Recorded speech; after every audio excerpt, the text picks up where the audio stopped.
history isn't just what happened, it's who we are.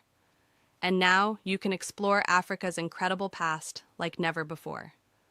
Introducing the new and engaging course catalog from aelearning.net, a world-class provider of interactive e-learning focused on Africa's rich and diverse history. From the rise of ancient Nubia and the power of the Mali Empire, to the architectural wonders of Egypt and the development of astrological knowledge by the Dogon people, each self-paced course brings history to life through stunning visuals, immersive video lessons, and interactive assessments. Designed for students, educators, and lifelong learners around the world, AE Learning's courses make discovering Africa's story easier, deeper, and more engaging than ever. With AE Learning, education meets flexibility. Whether you're a student, teacher, or lifelong learner, our platform gives you access to credible knowledge, rich multimedia lessons, and tools that make learning African history engaging and unforgettable. Join thousands of learners already rediscovering Africa's past and shaping its future. Visit www.aelearning.net today. Start your journey through Africa's past today, because the story of Africa is the story of us all. AE Learning, inspiration through high-quality education.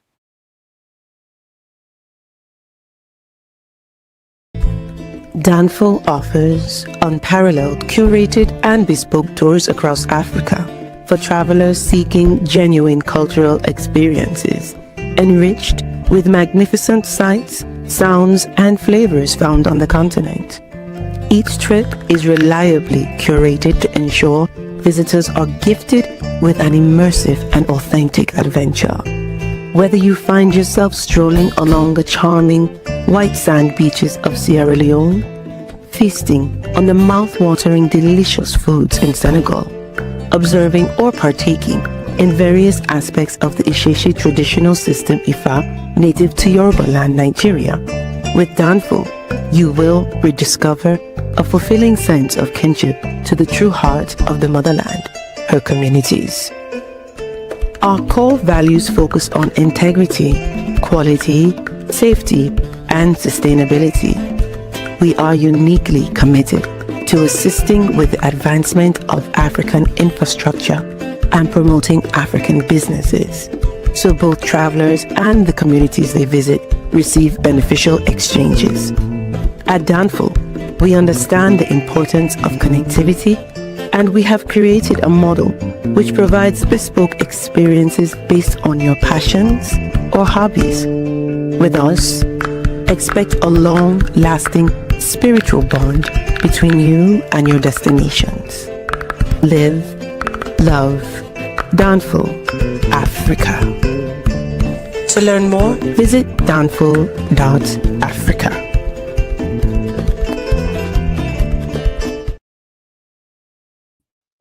Peace, family. We are live again. Dynasty Mirror, search for who. Let me get this mic together.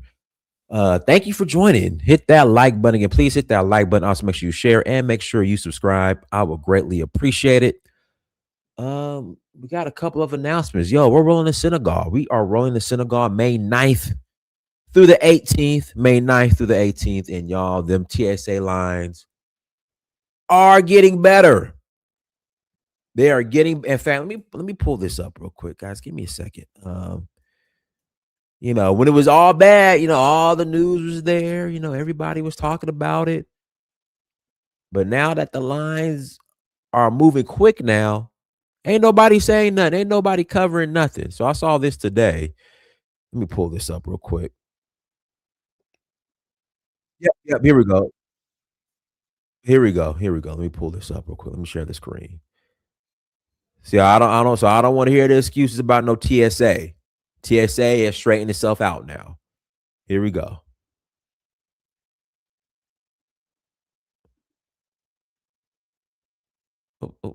Shout out to Me Award, y'all. I'm about to head through Clear. Like, it's not busy at all. So, yay. This is the line in the Atlanta airport at 9:30. So I think shit's back to normal. So we got through TSA in all of 5 minutes. Everything appeared normal, except for there is a lot of ICE agents at the airport today, and they're actually helping people through. So that's interesting. Spiritually beautiful. So thank you, ICE agents, for making the process easier. Again, thank you, ICE agents, for doing your job and making the process more seamless now as far as getting through TSA. Thank you so much, ICE agents. So hit the like button again. Please hit that like button. Also, make sure you share and make sure you subscribe. We are rolling to Senegal May 9th to the 18th. Again, we are rolling to Senegal May 9th through the 18th. We're also going to Nigeria in August for Oshun. That is August 2nd to the 11th. Then we're going to Zanzibar in September. That's September 20th to 29th. And then we are rolling to, we're going to do Ghana and Ivory Coast in November and Sierra Leone. So if you're interested in joining, please visit Africa. Again, if you're interested in joining, please visit Africa to learn more. Without further ado, let's jump into today's topic. Hold on, guys, 1 second. Mansa.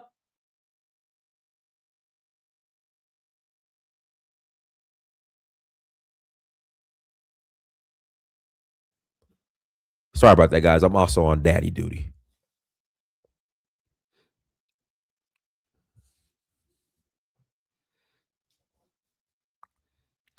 Yeah. Let's see here.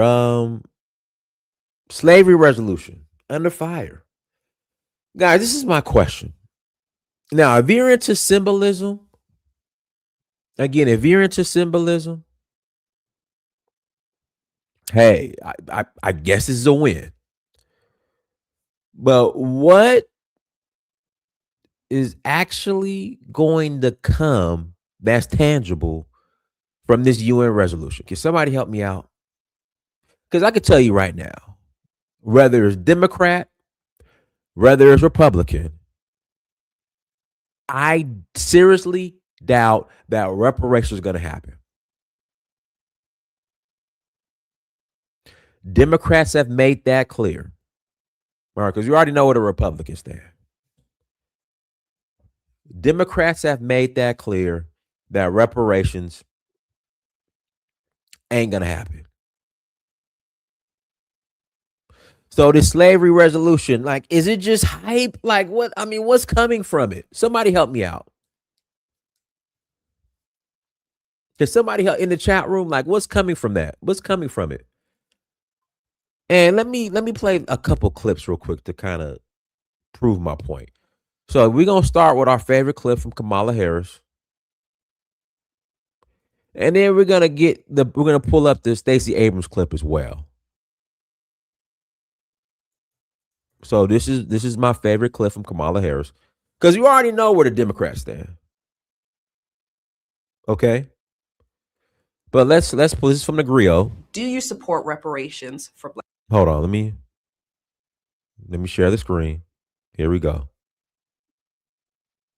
Do you support reparations for Black people? Well, listen, again, we had over 200 years of slavery. We had Jim Crow for almost a century. We had legalized discrimination, segregation, and now we have segregation and discrimination that is not legal but still exists and is a barrier to progress. We have disparities around housing. We have disparities around education. We have disparities around income. And we have to recognize that everybody did not start out on an equal footing in this country. And in particular, Black people have not. And so we have got to recognize that and do something about that and give folks a lift up. That's why, for example, I'm proposing the LIFT Act. Give people who are making $100,000 or less as a family a tax credit, which will benefit and uplift 60% of Black families who are in poverty. So by default, it affects Black families, but there's not a particular policy for African Americans that you would explore. But no, if you look at the reality of who will benefit from certain policies, when you take into account that they're not starting at the same place and they're not starting on equal footing, it will directly benefit Black children, Black families, Black homeowners, because the disparities are so significant. So if we focus on the specific issues that have resulted in the greatest disparities, and we understand that that's part of why we're doing it. Listen, the reality also is this: any policy that will benefit Black people will benefit all of society. Let's be clear about that. Let's really be. And Elvis, Democrats, not only do they not support reparations for Black people, they support reparations for, I guess, the immigrants who were affected by ICE. Again, not excusing Trump, not at all, because I think that's crazy. White people should get reparations. I think that's crazy. But they're out here saying that the ones that were affected by ICE should get, the illegal immigrants who are affected by ICE should get reparations. Like, come on. Clear about that. So I'm not going to sit here and say I'm going to do something that's only going to benefit Black people. No, because whatever benefits that Black family will benefit whatever something that's only. Let's really be clear about that. So I'm not going to sit here and say I'm going to do something that's only going to benefit Black people. No, because whatever benefits that Black family will benefit that community and society as a whole and the country. Right?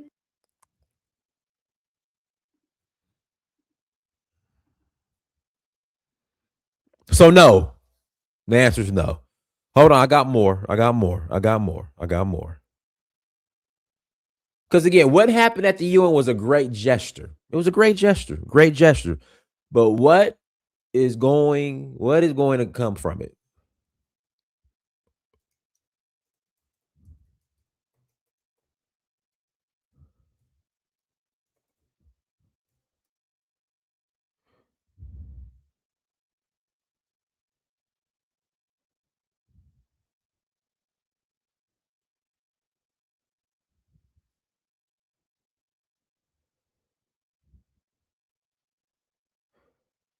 The Maxie Waters, she out here lying.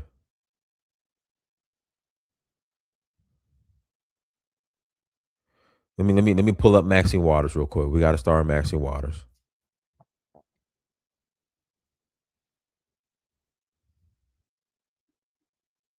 This business about who's the biggest, who's the bad. Y'all favorite auntie Maxine Waters. She's next. Who's got the biggest gun? This president keeps edging that on. Yeah. You know, he's a bully. He has a bully mentality. He's over there whose gun is the biggest. And that's what you hear. This arms race is just mounting. We need someone in the presidency who not only has good sense, but understands diplomacy and understands what we need to do to have peace in this world, so that we can all look forward to the possibility that we're someday going to have a world that's about peace and justice and respect for individual liberty. And so that's what that's all about. Is that your stump speech for 2020? That's kind of Is she running? Is she running? The National Coalition of Blacks for Reparations in America. Cobra, thank you. Congressman Waters, the global reparations movement is advancing mightily on the planet. Our brothers and sisters in the Caribbean are suing the nations of Europe that had involvement in the enslavement of the Caribbean. In Europe, our brothers and sisters in London are crafting legislation. On the continent of Africa, we understand that there will be a major reparations conference in 2019, 2020. Here in America, the only federal legislation, the federal push to have this country redress the crimes against African people has been H.R. 40. And H.R. 40, which the Black Caucus shut down themselves.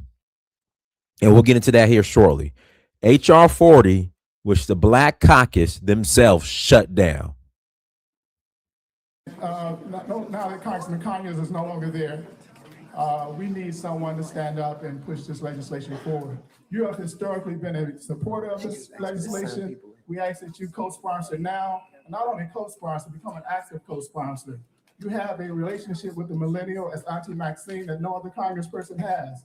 And we're in Congress, personally, right now today, asking you to become more active in the role of push HR 40. I'll be happy to do that. That's no problem. That's no problem. But let me tell you this. In order to get where we need to go on this issue and other issues, we've really got to understand that 2018 is important to taking back the House and taking back the Senate. And of course, we've got to get the White House. If we want to get to the point where we can get reparations, we've got to have the power to do that. Y'all, we had a black president for 8 years, man. I can't take it. I can't take it, man. We had a black president for 8 years. Maxine Waters has been in office for over 30 years. Again, Maxine Waters has been in office for over 30 years. We've had a black president. We had a black president for 8 years. When Joe Biden got in office, he didn't move the reparations needle. Maxine Waters, who's in California, the Black Caucus shut down HB 40, which let's jump into that right now.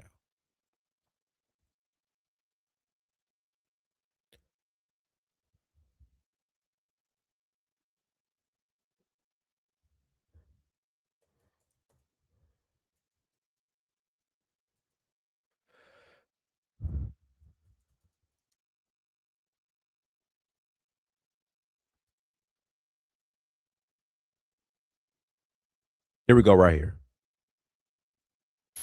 Tonight, the leader of California's Reparations Task Force is speaking out after state lawmakers blocked two reparations-related proposals. Tonight, the leader of California's Reparations Task Force is speaking out after state lawmakers blocked two reparations-related proposals. The California Legislative Black Caucus decided to withhold those bills from moving forward. That led to a big protest at the Capitol over the weekend, as you see here. That's what the video is that you're watching right now. No, Maxine Waters nowhere to be found.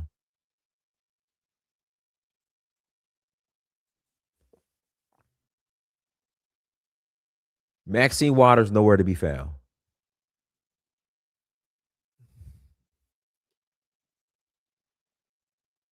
Now, KCRA3 Capitol correspondent Ashley Zavala spoke with the reparations leader. Yeah, so Ashley, what does she have to say about how this whole session ended over the weekend? And Golston and Lisa, Camila Moore was the chairwoman of California's historic reparations task force.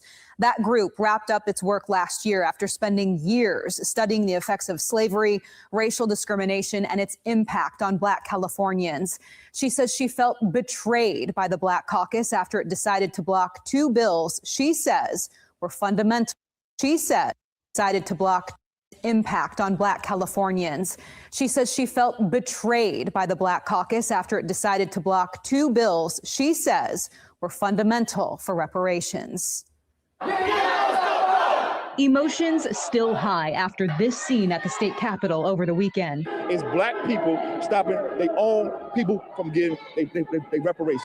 Black people Still high after this scene at the state capitol over the weekend. It's Black people stopping their own people from getting they reparations. Reparations supporters frustrated by the Legislative Black Caucus's last-minute decision to block votes in the Assembly on proposals that would establish a state agency and state fund for reparations. The Black Caucus divided, with some saying they were afraid. Man, it don't matter. Black Caucus, okay, state, federal. The Black Caucus blocked it, man. The Black Caucus blocked it. I mean, come on, y'all. Y'all moving the goalposts. The Black Caucus blocked it.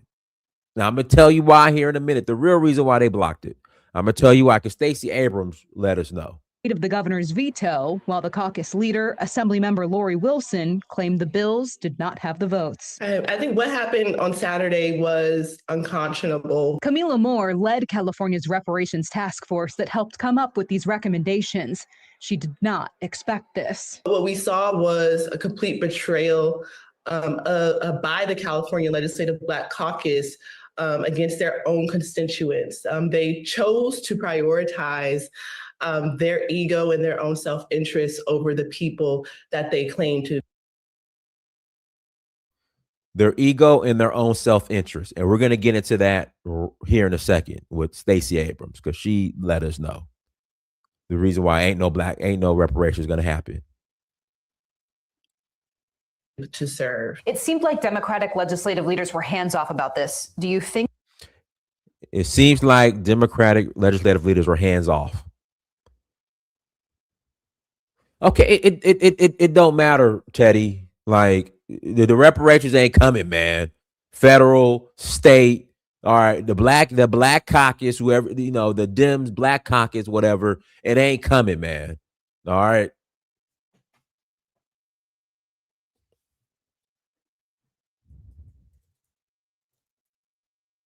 Now, if this had anything to do with illegal immigration or LGBTQ, Maxine Waters would have been front and center.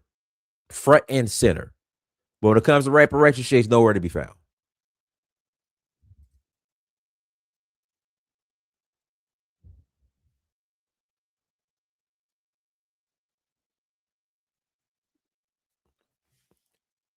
And Maxine Waters is heavily involved in the CBC.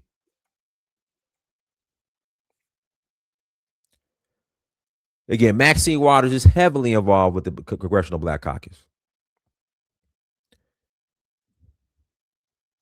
They should have stepped in. I do think that the Assembly leadership, namely the Assembly Speaker Robert Rivas, should have, intervened. In effect, he sided with the Black Caucus. How do you, the advocates, the supporters, how do you all move forward here? What are the next steps? The next step for us is to keep pushing. Teddy, I understand. Okay, Teddy, you're right. Still, California, congressional, federal, state, it ain't coming, man. It's not coming, okay? It's not coming, Teddy. And I'm sorry if I was wrong mixing, the federal with the state, Maxine Waters with CBC, this California Black Caucus, whatever. It ain't coming, all right? It ain't coming.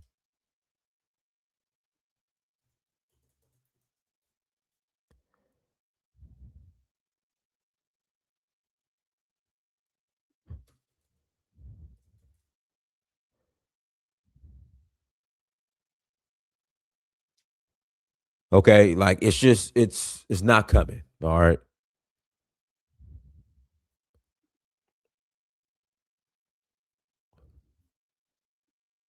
Hold the California Legislative Black Caucus accountable.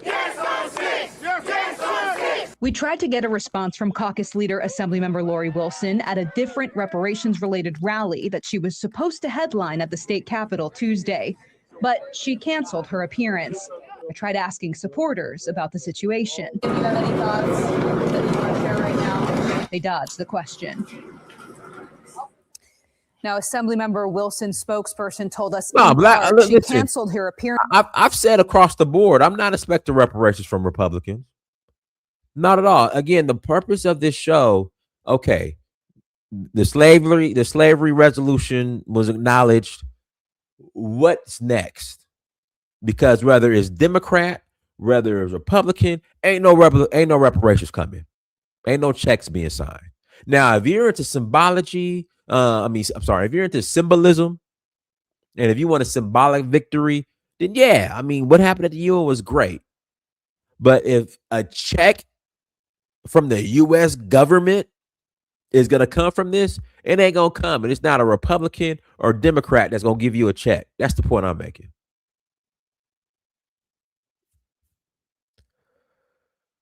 Guys, hit the like button. There because she did not want to detract from the importance of that rally.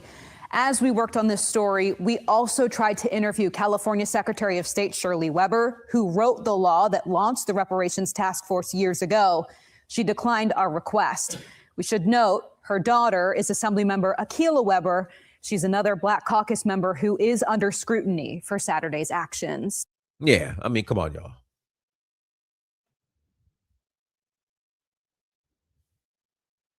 Let me find Stacey Abrams real quick.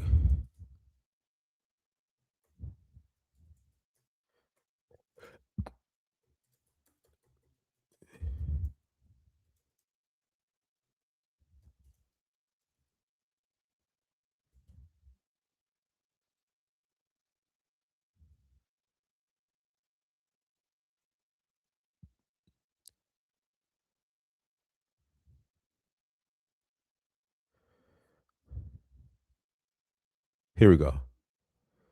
I want to find the hold on, I want to find the actual.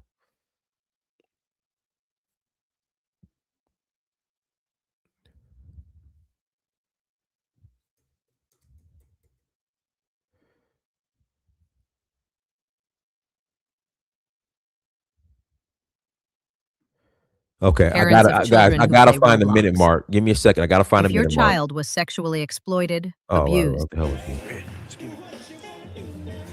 People Fair use, fair use, fair Well, use. they never had it. They never had it. The scam and I'm out. For me, it was how can I use my position? When I was 19, I got to speak at the March on Washington. Like, look, I'm gonna have a few 100,000 people listening to me. What can I talk about? Talk about jobs, justice, and peace. But I also Here we go. believe that This might be it whether right you here. have the Like if we just showed up at the next election acting like we liked the one person we really didn't like, Can you try all that? the white people be like, I don't know about this guy. If you can try this experiment in 2023, I would be greatly appreciative. 12%. We're 12%. We may be inching towards 13% of the population. So, and on a federal level, that's been part of the problem, that it's been a challenge. Now, I got into trouble from a lot of folks when I ran in 2018 because I specifically talked about Black people. But I also talk about Latinos, I talk about Asian Americans, because each of those communities face different challenges. But I wake up Black, I go to sleep Black, and I live Black. And for me, it is anathema to pretend that I am not who I am. I'm not always going to only talk about what we can do for Black people, but I'm always going to make certain I am thinking about how we serve the Black community. And I think it is disingenuous to walk away from it. But to your point, if people want to know why it happens because in the math, it's hard to win an election with just Black people. Right, but the What thing do you is, think? Hold on, let me ask go you. ahead. What's your one political opinion that you let think me go Black back. people Hold on. disagree with the most? Your most Hold on, let's go back to this. You have to tell the truth. You can't let a lie sit out there. So you're going to see me responding when they lie. He considers any honesty about the state of race in our country to be problematic. I have written a whole piece about identity. Race matters. People, they can't mention me without mentioning I'm Black. So clearly they can see that race exists. And they cannot help but take offense when we point out that there are dimensions to our society where race is absolutely implicated. When they changed the laws in Georgia on voting in 2021, it was not because they didn't notice that more Black people, Latino people, Asian American, Pacific Islanders, and Native Americans voted in those elections. And oh, wait, what happened? Oh, we elected the first Black U.S. senator from Georgia. That was debunked, by the way. That was debunked. But go ahead.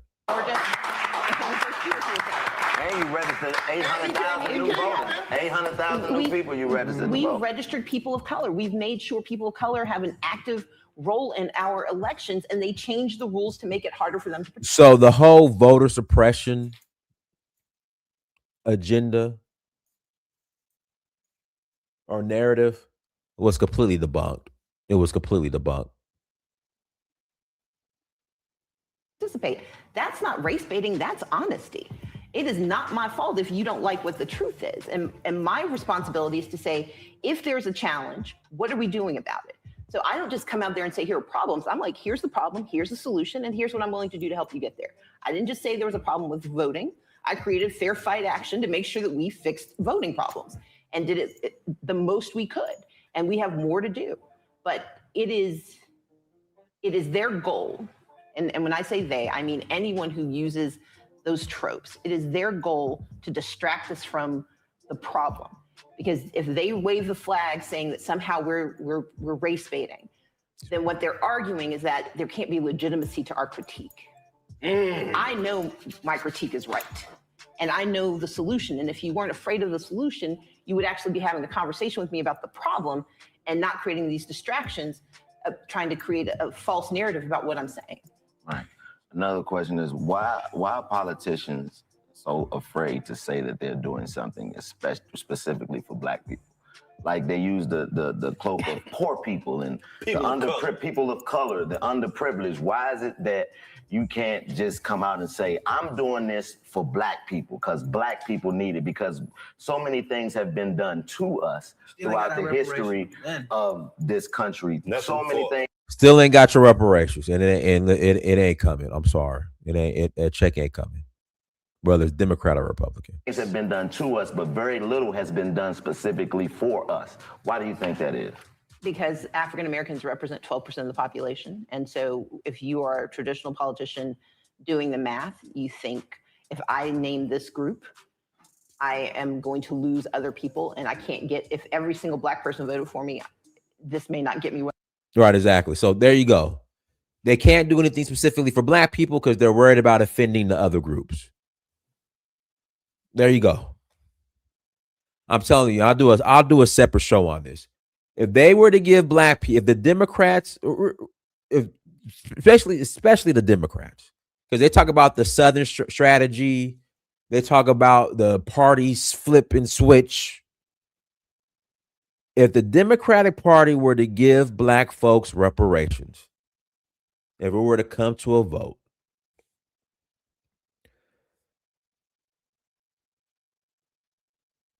the biggest parties, not necessarily switch.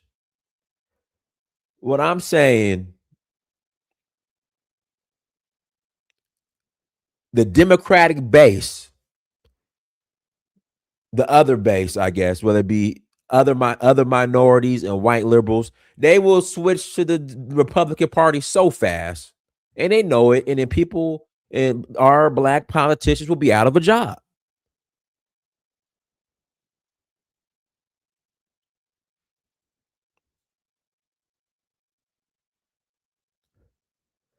They will be out of a job. I'm talking about they will all these Bay Area liberals, whether Asian, Hispanic, across the board, they will all vote Republican. They out.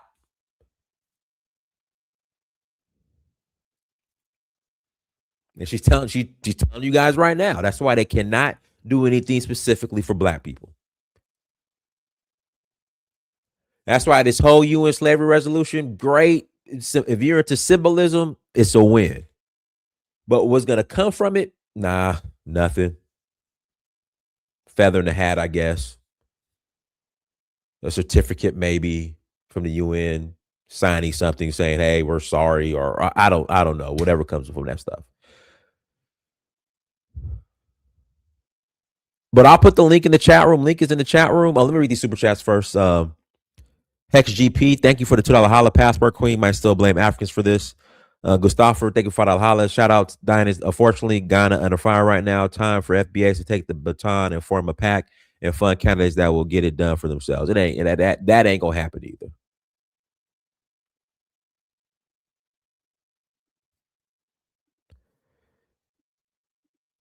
You know, as Dr. Claude Anderson said, the window to do all this stuff was during the Civil Rights Movement in 1965. That was the window to do all this. We integrated. It's pretty much over. But guys, links in the chat room if you want to call in after the conversation. Invisible Man, go ahead. Invisible Man, I can't hear you. Invisible Man. Invisible Man, you're on your Metro PCS. You're on your Getro. You got to call back. You're on your Obama phone. You got to call back. All right, Afro Man, go ahead. Unmute yourself. Yes, hello. Good evening, good afternoon, good morning to everyone, depending on where you are. Loud and clear. Go ahead. Yes. I'm going to be very direct. My intention is not to hurt anybody's feelings, but I need to be direct. Go ahead.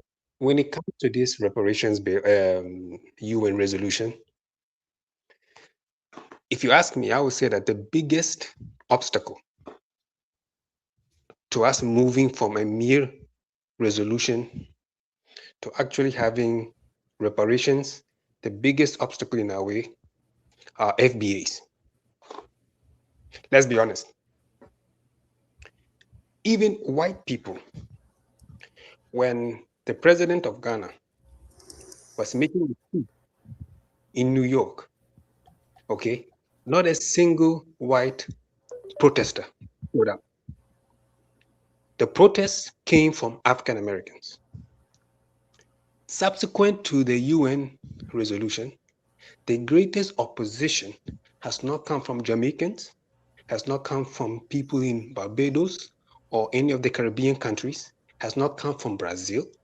The biggest opposition has come from African Americans, specifically those who label themselves FBA. Well, Afro man, if we could be specific, what's their pushback? The pushback is that, one, Africans enslaved people, and so why are they the ones leading the charge? They feel that Ghana is trying to, quote unquote, steal the bag. But is that a credible critique? How is that credible when Ghana has laid the resolution on behalf of the whole African world? It didn't lay it on behalf of Ghana. Right, but Afro man, okay, and people are going to disagree. Well, some people are, some people aren't. There were some, not all, but there were some in that current country called Ghana. Well, it wasn't a country at that time, but in that area that's considered Ghana today, that land is considered Ghana today, there were some Africans and tribes who were complicit within the slave trade. That's just is what it is. So that's true. So what should be done from a Ghanaian standpoint before we start pointing fingers at the Europeans, which they're definitely complicit in America? What should Ghana do in the meantime to, I guess, rectify that? That's the Ghana argument. laid the resolution. It wasn't laid by Tariq Nasheed. Tariq Nasheed didn't go to the UN. Okay, Ghana, backed by the AU, laid the resolution for the first time in the history, okay, of the African Holocaust. Okay, a resolution against that particular slave trade has been placed on the international arena. Right, I understand that, but did Ghana also say like, "Hey, we were also complicit"?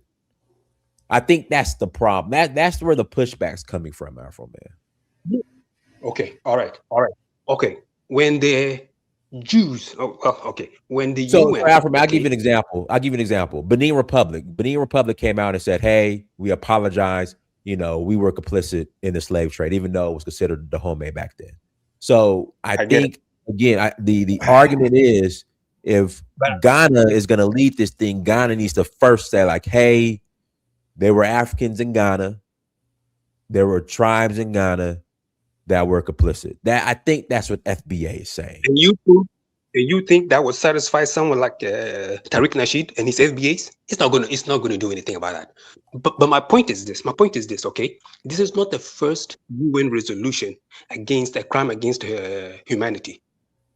The Jewish Holocaust also has a UN resolution. Nobody asked Israel to first confess that there were Jews who betrayed other Jews and sold them out to Hitler. Nobody asked Israel. You are correct. You're absolutely correct about that. That's a great point. Yeah. So why is it that when it comes to our Holocaust, we always have to pinpoint the black people, okay, who did it? We always have to say, okay, but there were black Americans who owned slaves as well. There were this who did that. Why we always have to, point our hands when other people don't have to do that? Okay, just today, Tariq Nasheed on his YouTube platform came out now with a video, and I actually think that Tariq Nasheed knows that he's just talking BS and he's making money from it. I think he's intelligent enough to know that it's just BS. Did you watch the video he put out today? I did not. I don't watch Tariq. I really don't watch Tariq Nasheed. The caption is, Ghana is hijacking Juneteenth. That's his. This is not what he's doing. Ghana is hijacking Juneteenth. And he went. It sounds funny. But that's why I And don't watch him. That's why I don't watch. and I'm Go saying ahead. he knows Go what ahead. he's doing. He knows, okay, he knows that the people who follow him are not really that intelligent. Okay, they don't really travel. Okay, but he's making money from this. He says that Ghana is now hijacking Juneteenth because of a number of events, because of a number of events that are taking place in Ghana in celebration of Juneteenth. He never mentioned the fact that many of these events are actually organized by African Americans living in Ghana. Okay, True. it's not True. organized by the government of Ghana. But he hid this from his audience. And you read the comments. Oh, they're now grabbing the Juneteenth bag. Oh, they're now taking our bag. They're now, he knows that he's just making money from this. I don't even think he believes his own BS. That's what I think. All right, let me pass the mic. Anna Morales, go ahead. Unmute yourself. Can you hear me? Yeah, that shit's kind of funny. Go ahead. Okay. Okay. So here's the thing. I wanted to back up, but he already mentioned the Jewish point, and again, Right. I'm not gonna That's he made a great point with that. He does. I think the reality is Jews are more organized and have more influence and power here in America than Black people, and so And they're a they bigger can move minority. forward. They can move forward with some type of claim and Holocaust remembrance without having to mention the actual Jews that sold out. Black people in America, we just don't have that power when it comes to. I mean, we gave that power up. Like I said, the time to do all this was back in the '60s, but we wanted civil rights. You know what I mean? Yeah. So And yeah, I go would ahead. say for Half of us wanted civil rights, brother. Half. All right, or Negro, you'll get the mic will pass to you soon. Go ahead, Antar Morales. Antar Morales, you got a minute and a half. Go ahead. Okay. So yeah, I would say that. Okay, I'd say because of the Jew, they're even a bigger minority. But even more is that one thing you mentioned is that probably the civil rights era could have been the greatest time to do this. But even the big thing is that somebody mentioned this point long ago is that they were not as organized. And I'm gonna say we, but because some people don't consider us Black. If you're African, that's a whole different topic. Point is that organization matters, right? And the thing is that I'm looking at this. The Ghana, I did make a resolution framework. They did like a legal precedent. I don't think, if we're being intellectually honest, we shouldn't expect them to get reparations from that because they made it clear it was it was our legal framework, a legal precedent first and foremost. That wasn't gonna get people reparation. But if you accepted it was right, slavery at the time was a crime against humanity, and that can get passed, then that's a good start. What happens after that is going to depend on whether they agree or not. Now, I also want to say, I always make a clear distinction. There's FBAs, then there's African American or Black American.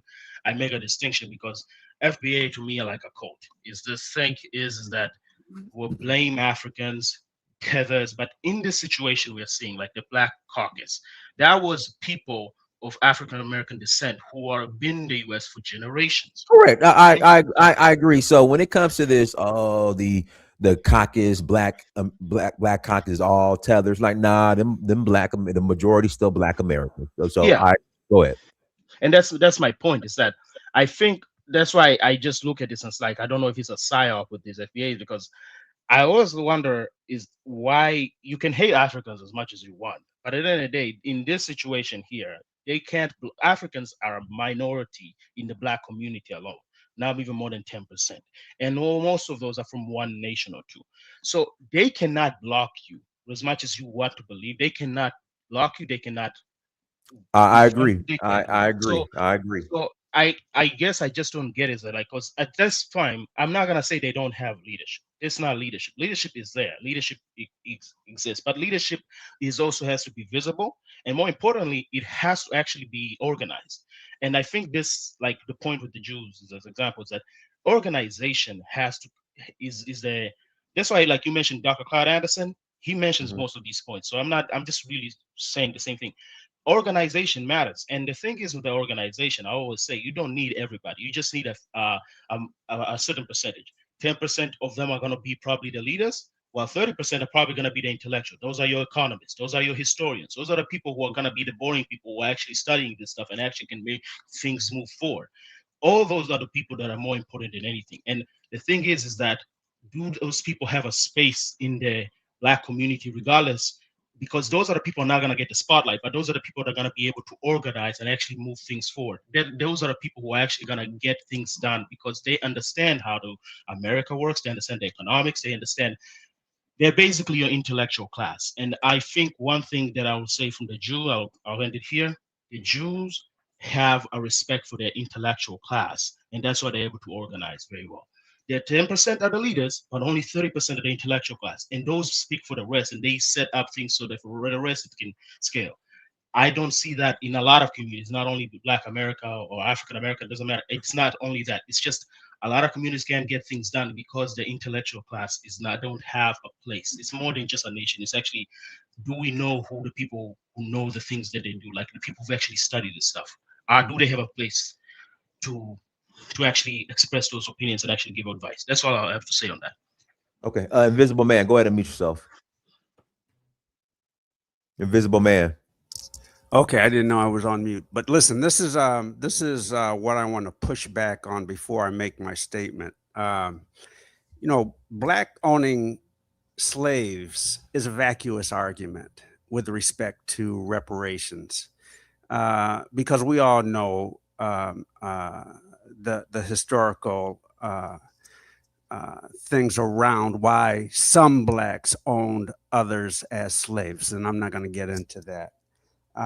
The other thing that I wanted to clarify before I get on here, the other day when I was on here, I said that Ralph Bunche was one of the organizers of the UN as a Black American. And when I dropped down, somebody in the conversation said he was Caribbean. No, I specifically said he was born in Detroit, and he was one of the organizers of the UN, as well as sitting on the very first body in the UN to confront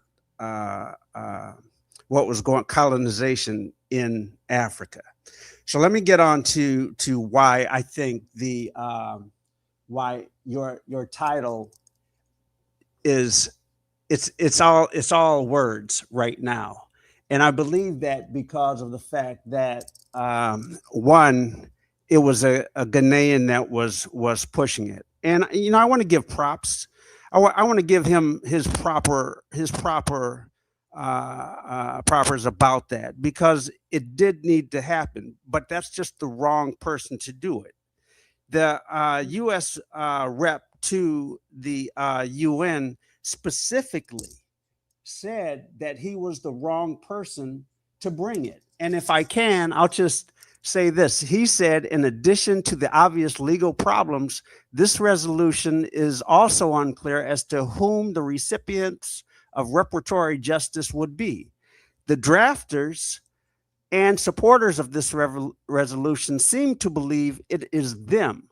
The United States strongly objects to the cynical usage of historical wrongs as a leverage point in an attempt to reallocate modern resources to people and nations who are distantly related to the historical victims.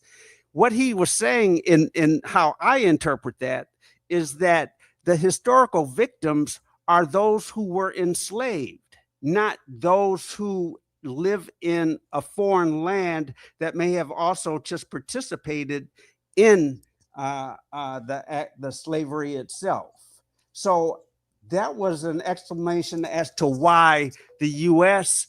voted no on that amendment. So I mean, that was addressed. Also, one of the things, Invisible Man, can I? Sorry, I have a quick question. Yeah. Has the Black Caucus or any Black politician brought this to the UN before? That's the thing. I mean, yes. Okay, so yes, I hear that. Well, what I was going to say is that anybody in the United States to be asking the UN for reparations is probably have to be asking for those other nations and not the U.S. So let me put say this. HR 40, which you said you were going to get into, I didn't hear you discuss it. Maybe I was Already did. Okay. But it was first introduced by John Conyers, and I've said that a number of times on here in 1989. So the very first person to introduce that was John Conyers. And then the other thing that, well, two more things. If we want reparations, we are going to have to build a strong economic base. That could be done by an allegiance with the African countries who then say, okay, let's push for this. But that's how Jews, in my estimation, that's why Jews are so strong as they are now, because they are very powerful around the world economically. So, the other thing is to ask a Black person running for national elections about reparations. That's almost a death knell to their candidacy. Right. And so I played the video with Stacey Abrams. She pretty much said that. Okay. And then finally, because they have the so-called Southern strategy and party switch. I said if Black folks or a Black candidate, if they lead on reparations for Black people, like a lot of those white liberals, minorities, they all switch to Republican. So yeah, we know. Right. And so all this needs to be done in quiet, in back rooms, so that it's not out there in the public. Because the minute it hits the public, it's dead on arrival. So what Obama should have been doing when he had a Secretary of Justice. I'm just giving you an example. What he should have done is put a whole lot of people in positions that were careerist people so that they could have been there and maintained the institution, if you understand what I'm saying. Because what Trump did and what others have done is, sure, they only get political appointments, but they also are moving up careers into management positions. And those careers really are the ones that really push the agenda. Finally, let me say this. People talk about Tariq Nasheed and FBA and getting on, and that's why it's a clandestine, this, that, and the other. Look, Smokey Robinson did a poem in 2003 on Def Comedy Jam called A Black American. And he specifically stated he is an American. Claude Anderson said Native American. And I say this, and we all get into the same arguments all the time. So to draw Tariq Nasheed as being some boogeyman and he's against somebody else, this foundational Black American, Native American, whatever you want to say, it's been in the ether for hundreds of years. We are American. And I asked before, of all the Black people on the panel who are not from an African country, did you come from enslaved ancestors? And they all said yes. So whether you want to call yourself Pan-African, what do you want to, and I don't even know what the rest of that stuff is, or FBA or whatever, we are all in the same boat. We argue over names. We argue over what we ought to be called, and we let that prevent us from moving forward. That's all I have. All right, Africa, go ahead. Yeah, greetings to everyone. Thanks again, Dennis, for the great work.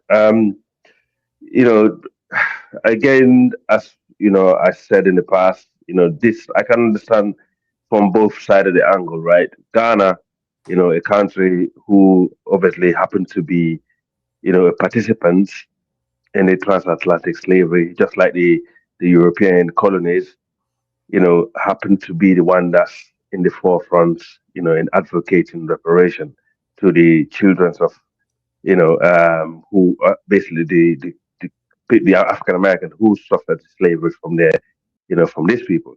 So I can understand where the feelings are coming from, but if we put these feelings aside and look at the end goal, it will actually help us a lot to look at things, as a practical way to deal with issues moving forward, not just this reparation thing, because the reality we need, the last time I said, because of the lack of leadership, in the Black world, whether we like it or not, even in Africa, we don't have good leaders, to be honest, lack of leadership. We're not good at it.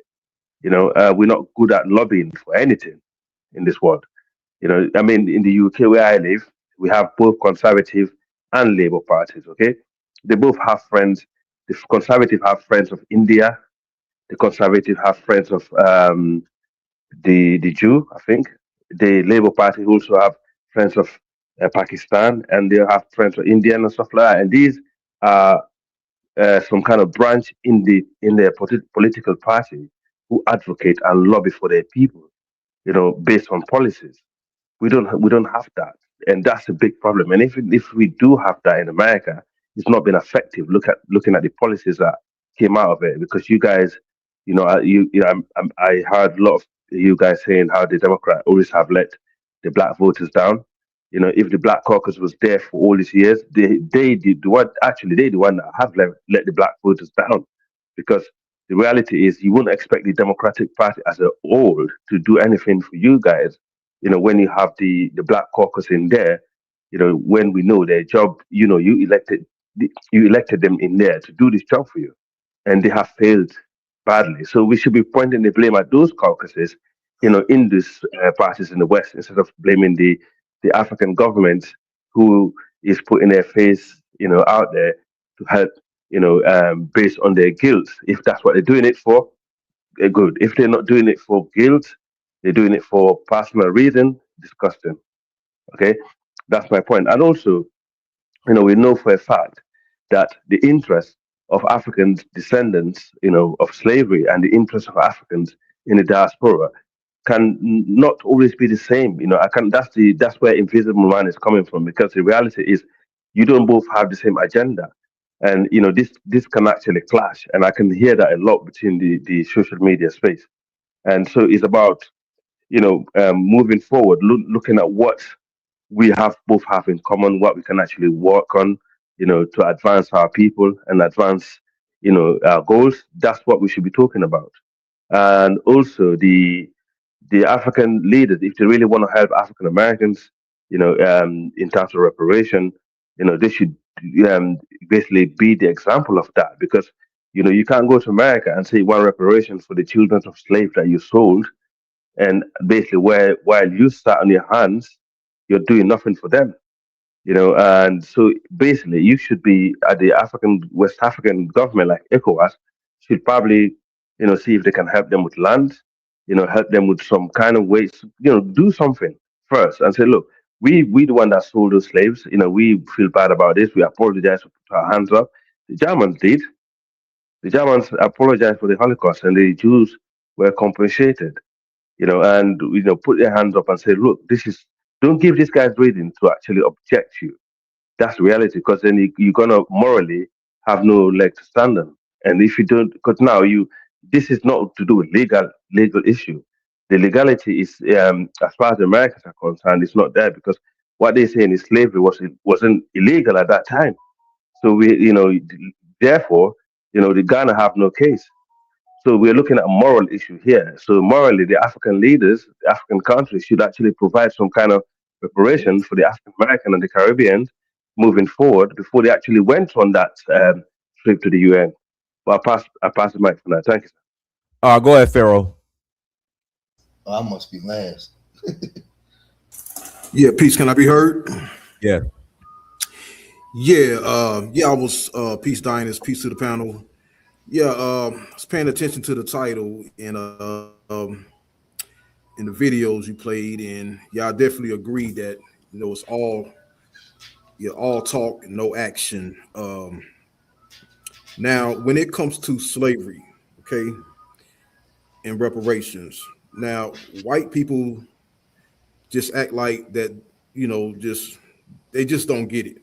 Okay, I mean, it's not just about slavery. Okay, it was about slavery. It was about rape. It was about murder, lynching, and every evil thing you can think of. Okay, so these people, they should be glad, okay, that we are asking them for reparations. Okay, because we really shouldn't be asking them for reparations. We should be going to war with them. Okay? Because out of all the wars that was,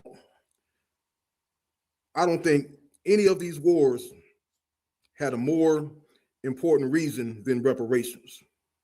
Okay, a lot of these wars were fought on something small. You know, Egypt, they had the uprising because they couldn't get internet. Okay, you know, and all these other wars being fought, you know, for some other non-important reason. You know, for something that shouldn't be that a big deal shouldn't be made out of. Okay, but we're talking about reparations. You know, compensation for the most evil that the world the most evil atrocity that the world has ever seen. Okay, so yeah, we should be making a big deal out of this, but you know, unfortunately, you know, some people don't care. You know, a big deal is not being made, and we should be getting nations behind us, because if they really claim to be righteous and they believe in God and all that, and believe in justice, they should get behind us in this movement for reparations. Now, I believe if enough pressure was put on the United States to give us reparations, if they was threatened with war, then they might start taking us seriously. Okay, because you got all these countries, they're shooting missiles and going to war with each other, blowing up stuff, you know, for little small petty things, but nobody's making a move for reparations. Just a bunch of talk, just like you said, it's a bunch of talk, no action. You know, and black people, and during all this time when they refused to give us reparations, okay, white riches has grown. Okay, most of your bank, damn near all your banks, all your businesses, all your fast food chains, they're owned by white people. White people becoming billionaires and millionaires. Okay, while black incarceration is increasing, black poverty is increasing. Okay, and black genocide is increasing. So yes, something needs to be done to right this wrong.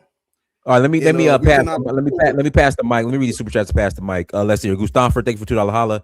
FBA need to start lobbying and stop fighting each other. That's not going to happen. Gustavo, thank you for $2 holla. Jews in America got reparations, by the way. Let that sink because they're more organized. Go ahead, CD.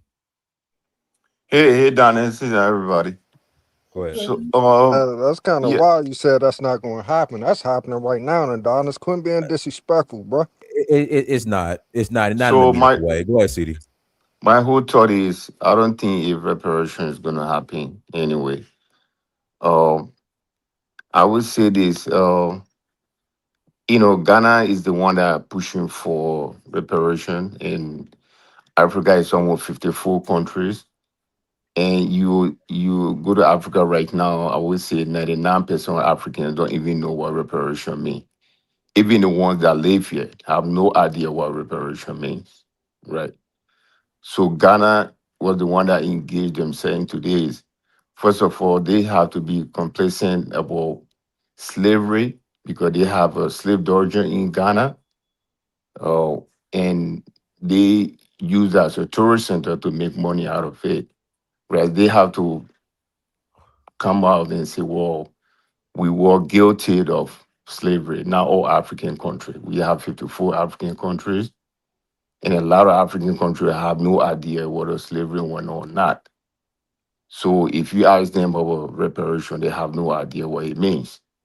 So since Ghana have decided to take the initiative to push for this, they should stand for the responsibility whatever happened, right? But first of all, they have to show to the to African Americans that they were guilty, they were somehow involved into slavery. Or with the Jewish, whether you are victim of Holocaust or not, they all benefited from it. Whether Jews were living in Africa or Europe or America, they fight in hands to get their reparation. Whether black people going to get it or not, but there's no unity, right? If there's no leadership, there's no unity, and there's no way that they can push this forward. So since Ghana decided to take the initiative to take this to United Nations, they should give them that chance to to push for it. But this is not Africa things. When people talk about social media, it's Africa, Africa. Well, there are only a few countries that are aware of this, specifically Ghana.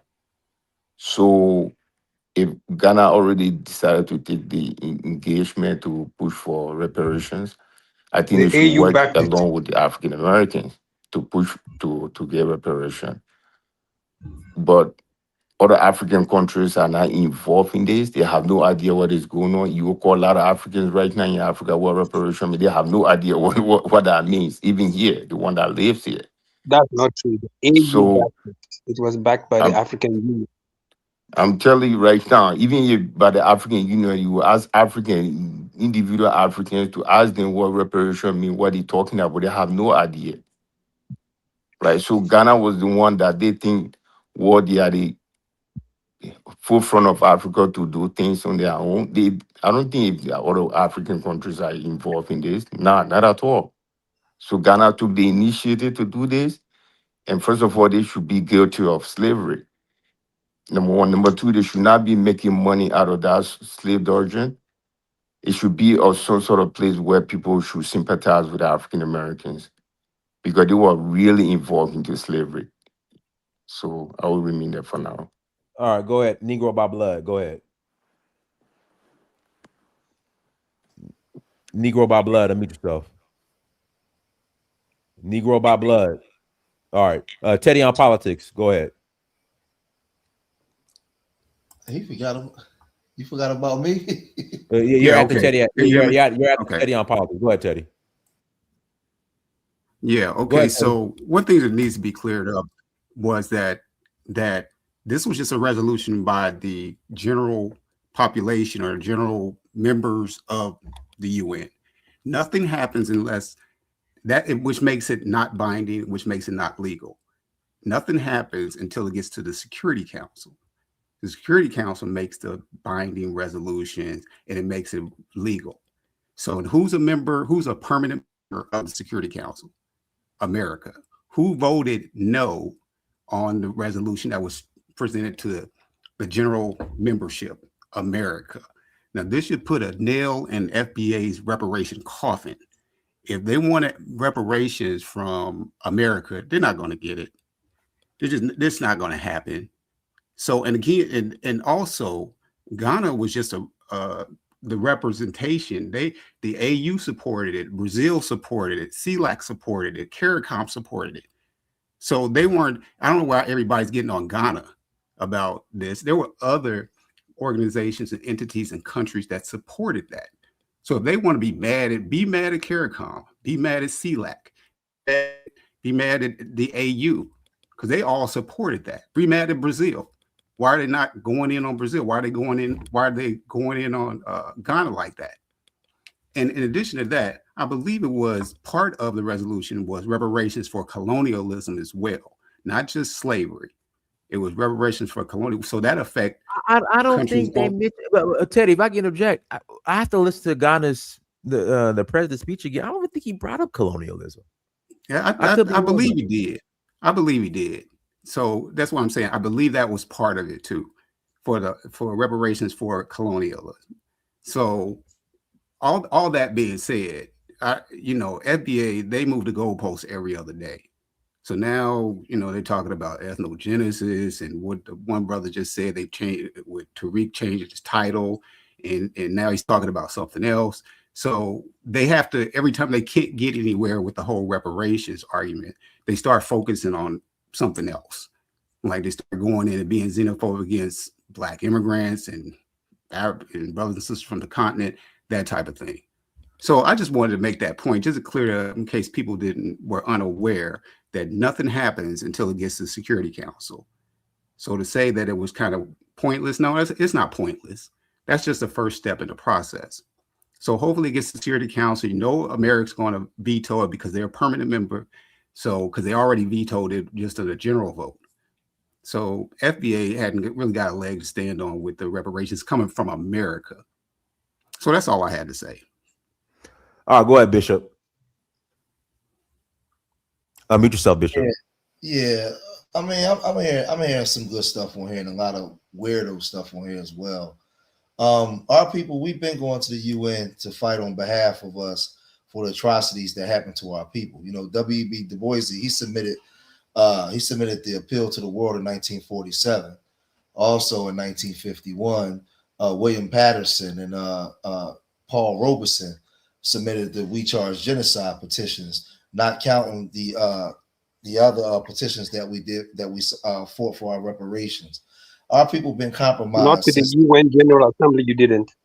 I need to be able to speak without being cut off. Like I didn't speak when nobody was speaking. I'm fact checking you. I didn't speak when nobody was speaking. All I'm saying is that you made me lose my train of thought. Our people, we've been fighting here, but we've been compromised. I'm hearing people keep comparing us to the Jews. First of all, when America was being established, there was a Jew that funded the Continental Army. He funded Robert Morris. His name was Chaim Solomon. He was a damn Jew. And this is why they always back the Jews and support the Jews. They was complicit in getting America started. Y'all need to do your research, man. Stop comparing us to those people.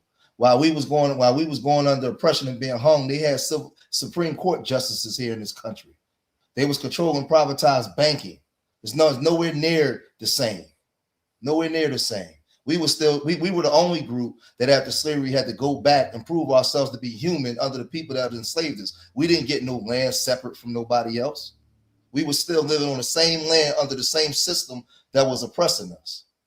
So it's not the same. It's not the same. When you deal with Ghana's president, he comes from the Gonja tribe, the same people that was complicit in taking down other weaker tribes and selling them to the Akan people. His people. They were victims too. Whether they was victims or not, they were selling slaves, and they were selling slaves that They were landed victims too. Tell the full story. Stop cutting me off while I'm talking. Stop interrupting the man, bro. But this is what I'm saying. This is the disrespect, man.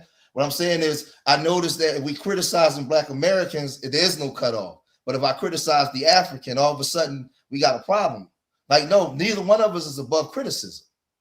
There was African countries that was complicit in selling us.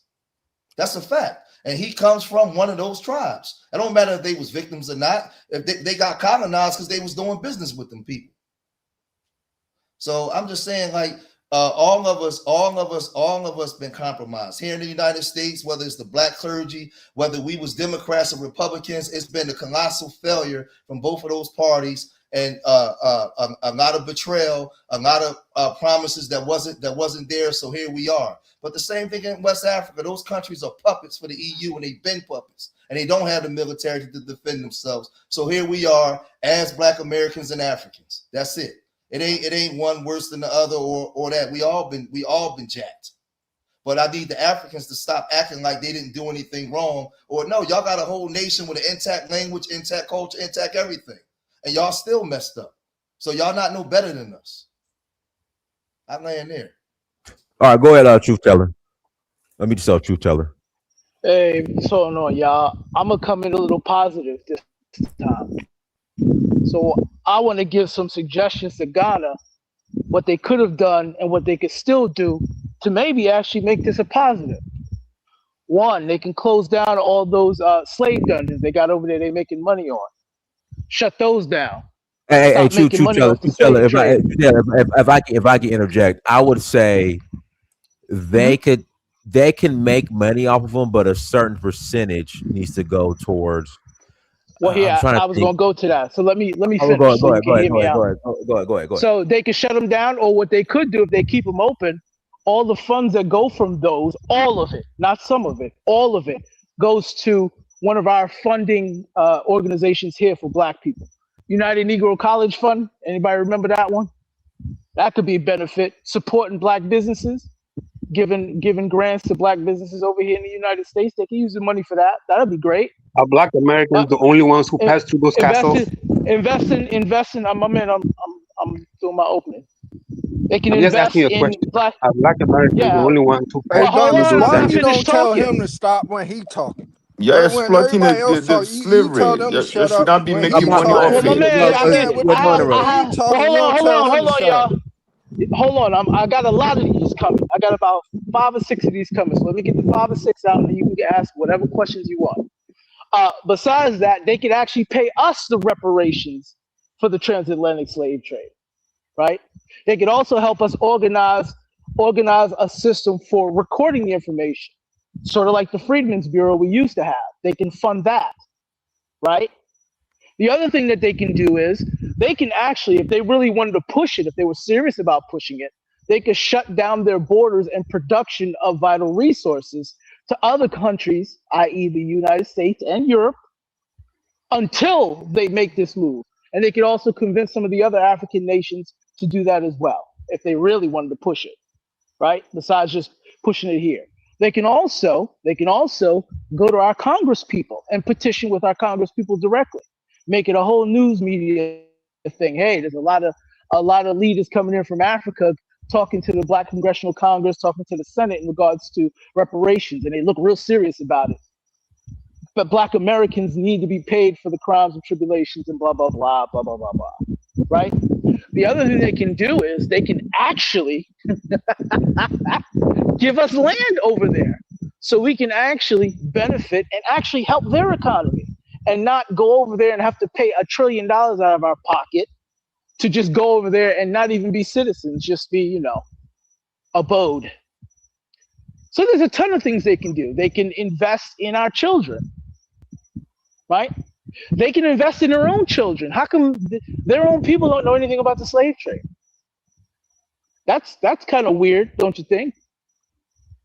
So there's a ton of things they can do, and I think this whole thing they did, they were literally trying to get some money from this whole reparations thing, as well as showing, hey, we did it first, even though they didn't apologize for what their hand in it, and they're still making money off the slave trade to this day. So they're just hypocrites, is what they are. Actually, they scumbags, but it is what it is. And Yeah, Dr. sorry, Mike, I gotta pass the mic. Negro blood. Go ahead, Negro blood. Hey, thank you. Hey, I have more of a question because I was looking it up, and okay. So where would this money come from? Anybody know? Yeah, that's what I'm saying. So They had no plans for that. They had no. They were just stating it for the other countries, i.e., those that were responsible should pay towards the money. And in their discussions, they would be the overseers of whatever funds came in. So okay, that's why. This wasn't even a serious thing. They just was talking. Yeah, where the money comes from, it comes from the same place that the Jews get the money from every year. That $3 billion they get in reparations from America, it comes from that same place. That's where it comes from. Okay, I mean, it's a brilliant idea. America gives Jews money, not Germany? No. Listen what I'm saying. What Ghana did is a brilliant idea, but they did it wrong. They should have teamed up with us. Ghana should have went after the British while we get our shit here, and then Ghana come and get their shit. This is the problem, bro. When I'm on the site, all I hear about is Tariq Nasheed. He's not the leader of Black Americans. He's not. I'm sorry to tell y'all that. Me, every Black American is them. We could work together.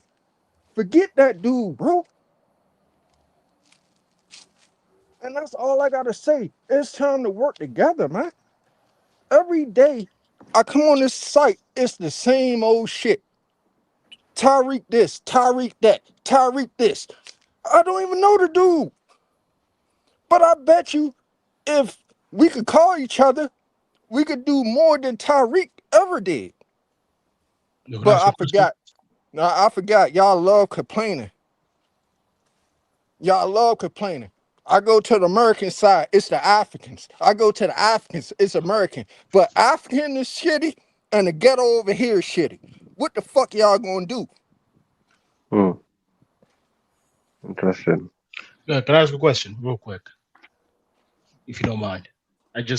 I agree with you, but the thing is that not all of us want to work together.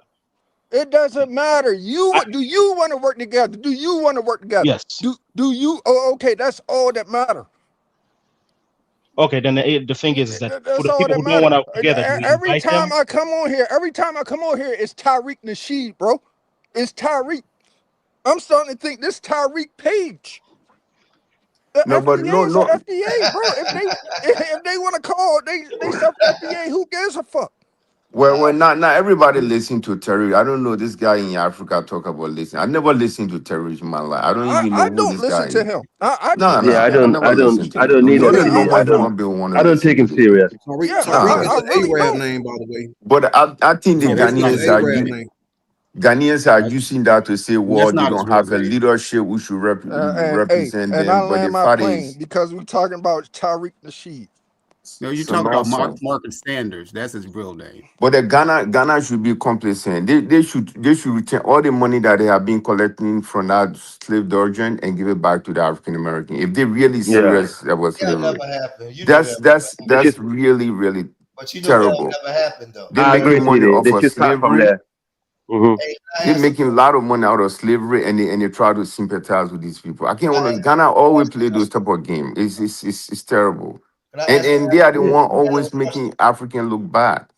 I want to If ask you you. guys collecting money over there, and you're coming to Yeah. United Nations to speak on the How slavery many or citizens whatever happened, Do, why do you you don't know? Do you return the know money? what? I You blame give the Sekou money back. Touré. Remember, to Black it's Americans. Sekou Touré that taught them Pan Africanism. Since then, since then they just ran away with it, like he says. But Exactly. It's exactly.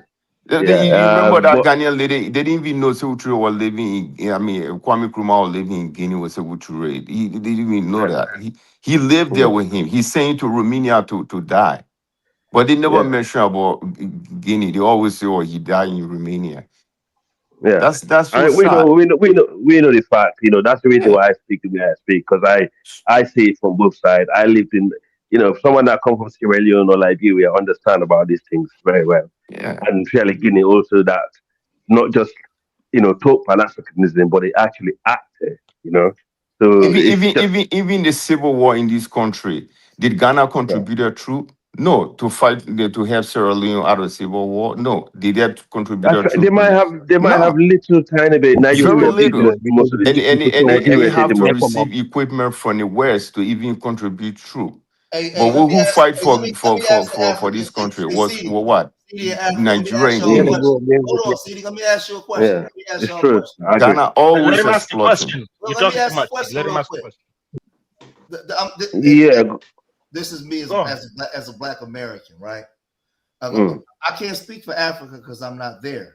But here in America, for the most part, in the last 25 years, when most Africans come here, especially over here in the East Coast corridor, they're not practicing no Pan-Africanism. They building communities away from us. They're not coming joining us. So a lot of times when y'all hear things about FBA, because I grew up, when I was growing up, the part that's disingenuous to me, and I'm gonna ask the question.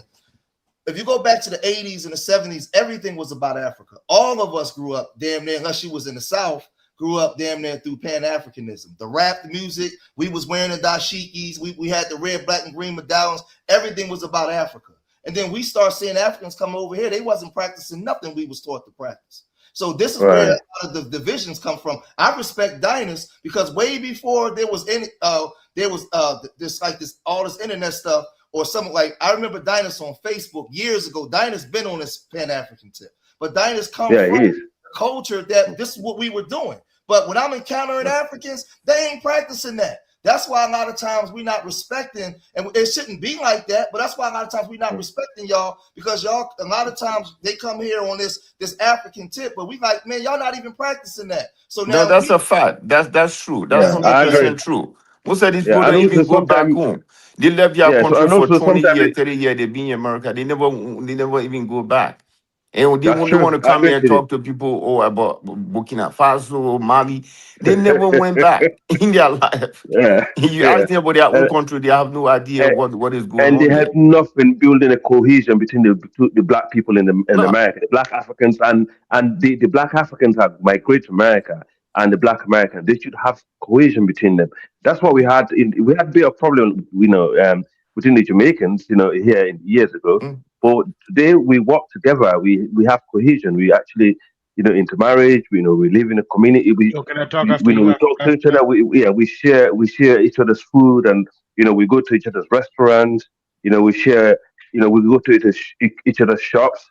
We need to work together. This animosity that's between the Africans and the FBA or whatever you call it in America, that doesn't, it used to be in the UK, but it doesn't exist anymore because we learn from our lessons. And I hope you guys do that as well because, we're all one Black family, regardless, whether you like it or not. I will tell you this, Africa. I will tell you this, right? A lot of these Africans don't even go back to Africa. I met Danis on a flight on my way to Africa a couple of times.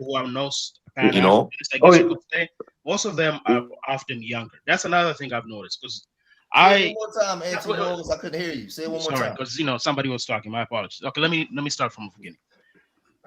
Yeah, what you're saying, but the thing is that I can only relate to it when I talk to older people.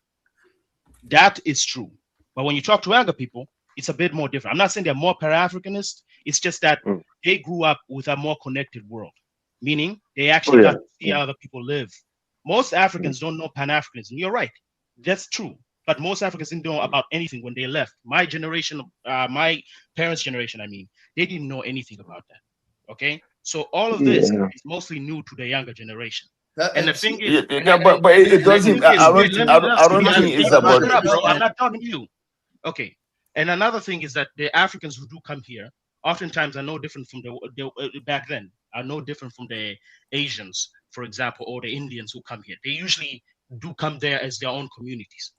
But the thing is that not all. I would also say there are also Black Americans who do when they do well, they also leave. Now, why is that? Is it because they don't want to be around? Most of the time, it's an economic issue.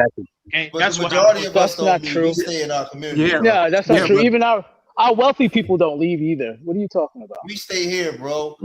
We don't go anywhere. The way we can work with each other, it's like building a website. Sorry, guys. Africa, the sad part is when you come here, we somehow travel to Africa all the time. I met Danis on a flight, right? The JFK. I saw him at JFK with some ladies on the flight, introduced myself to him. I met him a couple of times, but I didn't show myself to him. I go to Africa every year. But some of these people that come here, they pretend to be Pan-African. They never even go back to their country. They never, since they left, they come here, they argue with people.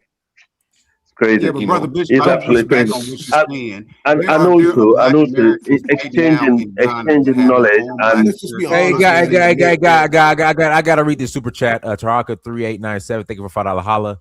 African Americans are not the only that was a slave. Most of the slaves went to Brazil. Brazil was also the worst form of slavery. Hold on, Bishop. You want to say something, Bishop? Yeah, what I was saying was, it's like we're getting held to a standard that nobody else is being held to.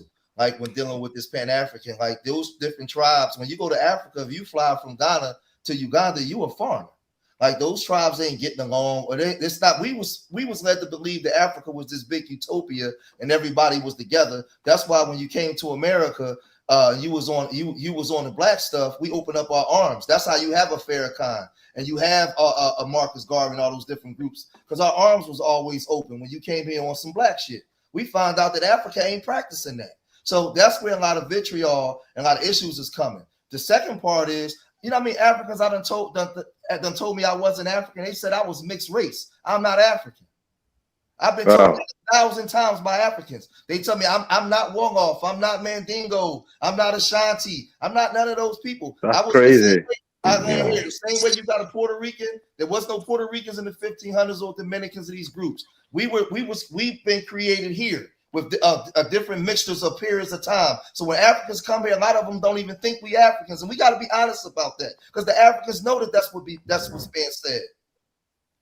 And that's a fact. I mean, that's true. Bishop, if I can make this one point, Brother Bishop, there are Black Americans right now in Ghana who are doing exactly what you're accusing the Black immigrants of doing, keeping to themselves. They have their Black enclave. It's just not Ghana.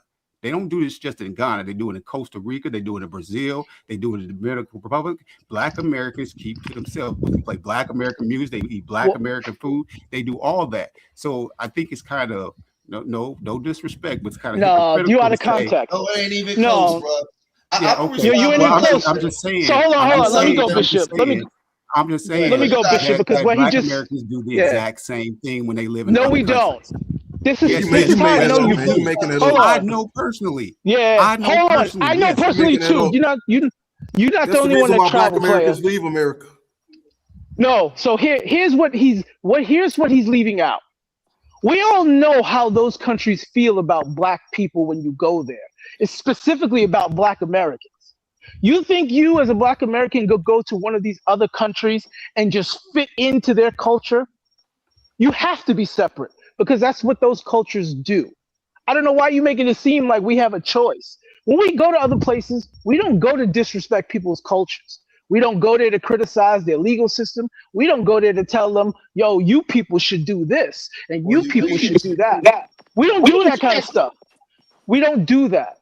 We go there and we do what we do as Black Americans. Now we try to be friendly with everybody. That's my point. Just like we're friendly with everybody here, but we're not accepted like that. So don't make it seem like we're the ones who separate. This is the truth in every. I've been to over 40 countries. Ain't none of them, even the Black ones, treated the same. As soon as I go to Jamaica, as soon as I go to Cancun, as soon as I go to Brazil, they already know I'm not one of them, no matter how dark my skin is. So don't make it seem like that's how we roll, because we like. I'm talking about. I'm referring to the Black Americans that actually live there. They don't visit. They live there just like Black America. That's like Black. Right, but they have to. They're not part of the culture. Right, but they're not part of that culture. There's nothing wrong with that. As long as you live in peace. That's what I'm saying. That's my point. Yeah. But what I'm saying is, don't make it seem like. But he making it seem like we do it because practicing their culture. There's nothing wrong with that. There's nothing wrong with it. So why did you bring it up as if? Hold on. Go ahead, Bishop. This is the disingenuous part. We're not in those countries getting into their politics and telling them what they're doing wrong. They're lazy, and building communities where we're making it known that we're separate from them and doing things that's diametrically opposed to. We're not doing that. So stop being disingenuous. I agree with that also. They're Black Americans. Can I just make one very valid point? What you just said, right? In the UK, we have telling them that the Ghana should change their politics to make citizenship faster. So don't tell me they don't get involved in politics. First of all, no, those are two different arguments. When a lot of the immigrants are coming here, I'm gonna tell you what it is. A lot of immigrants are coming here when we have they go against a lot of our politics, and they're joining. I think it's a mixed bag. It's a mixed bag. One thing I learned about a lot of those immigrants and a lot of things that we may be ignorant to. In those countries, they're the majority group. So when you in Jamaica or you in Africa, a lot of times when they look up, they see white people different than the way we see white people. So they come here and ingratiate themselves to them white folks in the way we trying to get away from them. They join forces with them a lot when they come here. So let's stop the lying. Like, can we just be honest? Bishop, the only place I understand, the only place I agree with you on, like if, for example, I notice the African politicians in the UK, they tend to align more with the anti how to call it. For example, most of the politicians that we like, the current leader of opposition we have in the UK, she's more aligned with the far right, racist, hardcore, and anti, reparation. Because in fact, that's one example you're using. She just said, right? That's an example. That's an example. Okay. What she just actually said yesterday. Let me finish. She just said yesterday that the UK should have actually refused it instead of abstaining. They should have voted against reparation instead of abstaining. And that's an African person who have no clue, or maybe she probably does, but she don't have no sympathy towards the African American or the Caribbean cause of reparation or slavery. and she Thank you don't. for You telling understand? me. So we need to attach. Thank you for being We need to honest. look at those things also. Okay. Thank you for Yeah. being honest, Africa. Thank you. Yeah, Thanks. Yeah. Kimmy is a sellout. There's sellouts everywhere. I know who he's talking about. Kimmy is a Right. sellout. I'm gonna drop off, but thank you very much. It's late. I got work in the morning. You know, salute to you guys. You know, All love. Africa, take care, man. Keep the peace. Thank Hey you. guys, Thank you, brother. let me pass the mic to M. Go ahead, M. Yeah, what's up? Thank you. I think the president of Ghana committed affinity fraud because there was no need for him to bring this resolution. And people talking about reparations was denied. This resolution was about making slavery the worst crime against humanity. The UN already created a charter, I think 3 years ago, saying that reparations must be paid. And Ghana, the former president of Ghana immediately said that Ghana must be paid because America built the wealth off of its slaves. They came out publicly saying they want to give reparations because we built the wealth of the West. What the Ghana president did a couple of days ago, he none of his rhetoric included accountability, saying that Ghana was involved in slavery. He was saying that the people from the West was capturing and kidnapping the slaves. The only person that brought up the fact that Ghana was involved was the American representative. But I think when people say Black Americans never brought nothing to the UN, since the 1800s, before we got the 14th Amendment, we was promised 40 acres and a mule. We've been fighting for reparations since the 1800s. Johnny Cochran, the great Johnny Cochran, before he died, was working on a reparations plan. And I think most of his attorneys got killed in the World Trade Center. So we've been working on reparations. And I think Africa as a whole, they have been beneficiaries of sympathy. Like it's been working thus far. Like poor Africa, they need this. We need to give them billions of dollars. And then all of a sudden you got this African billionaire out of, and then they're getting all of this money because people feel sorry for them. And I think that was the play that the president of Ghana was doing, because it has worked. People talking about Africa. Ghana was the first person. It wasn't even about reparations. It was about making slavery, the transatlantic slave trade, the worst crime against humanity. And all of a sudden, he fought for reparations, and he took no accountability whatsoever. He put it all on it, and then the overlay for the overplay for the underlay. The next day he went to the same Europeans talking about protect us against the AES, the same one he accused of slavery, and yet people didn't see that as a problem because he already got the credibility and the glory for something that wasn't even necessary, because the UN had already said that slavery was a crime against humanity and reparations must be paid. Ghana just injected themselves and then start representing Black Americans. He could have went to Jamaica. He could have went to Brazil. He started talking about what happened to us. But he mentioned us.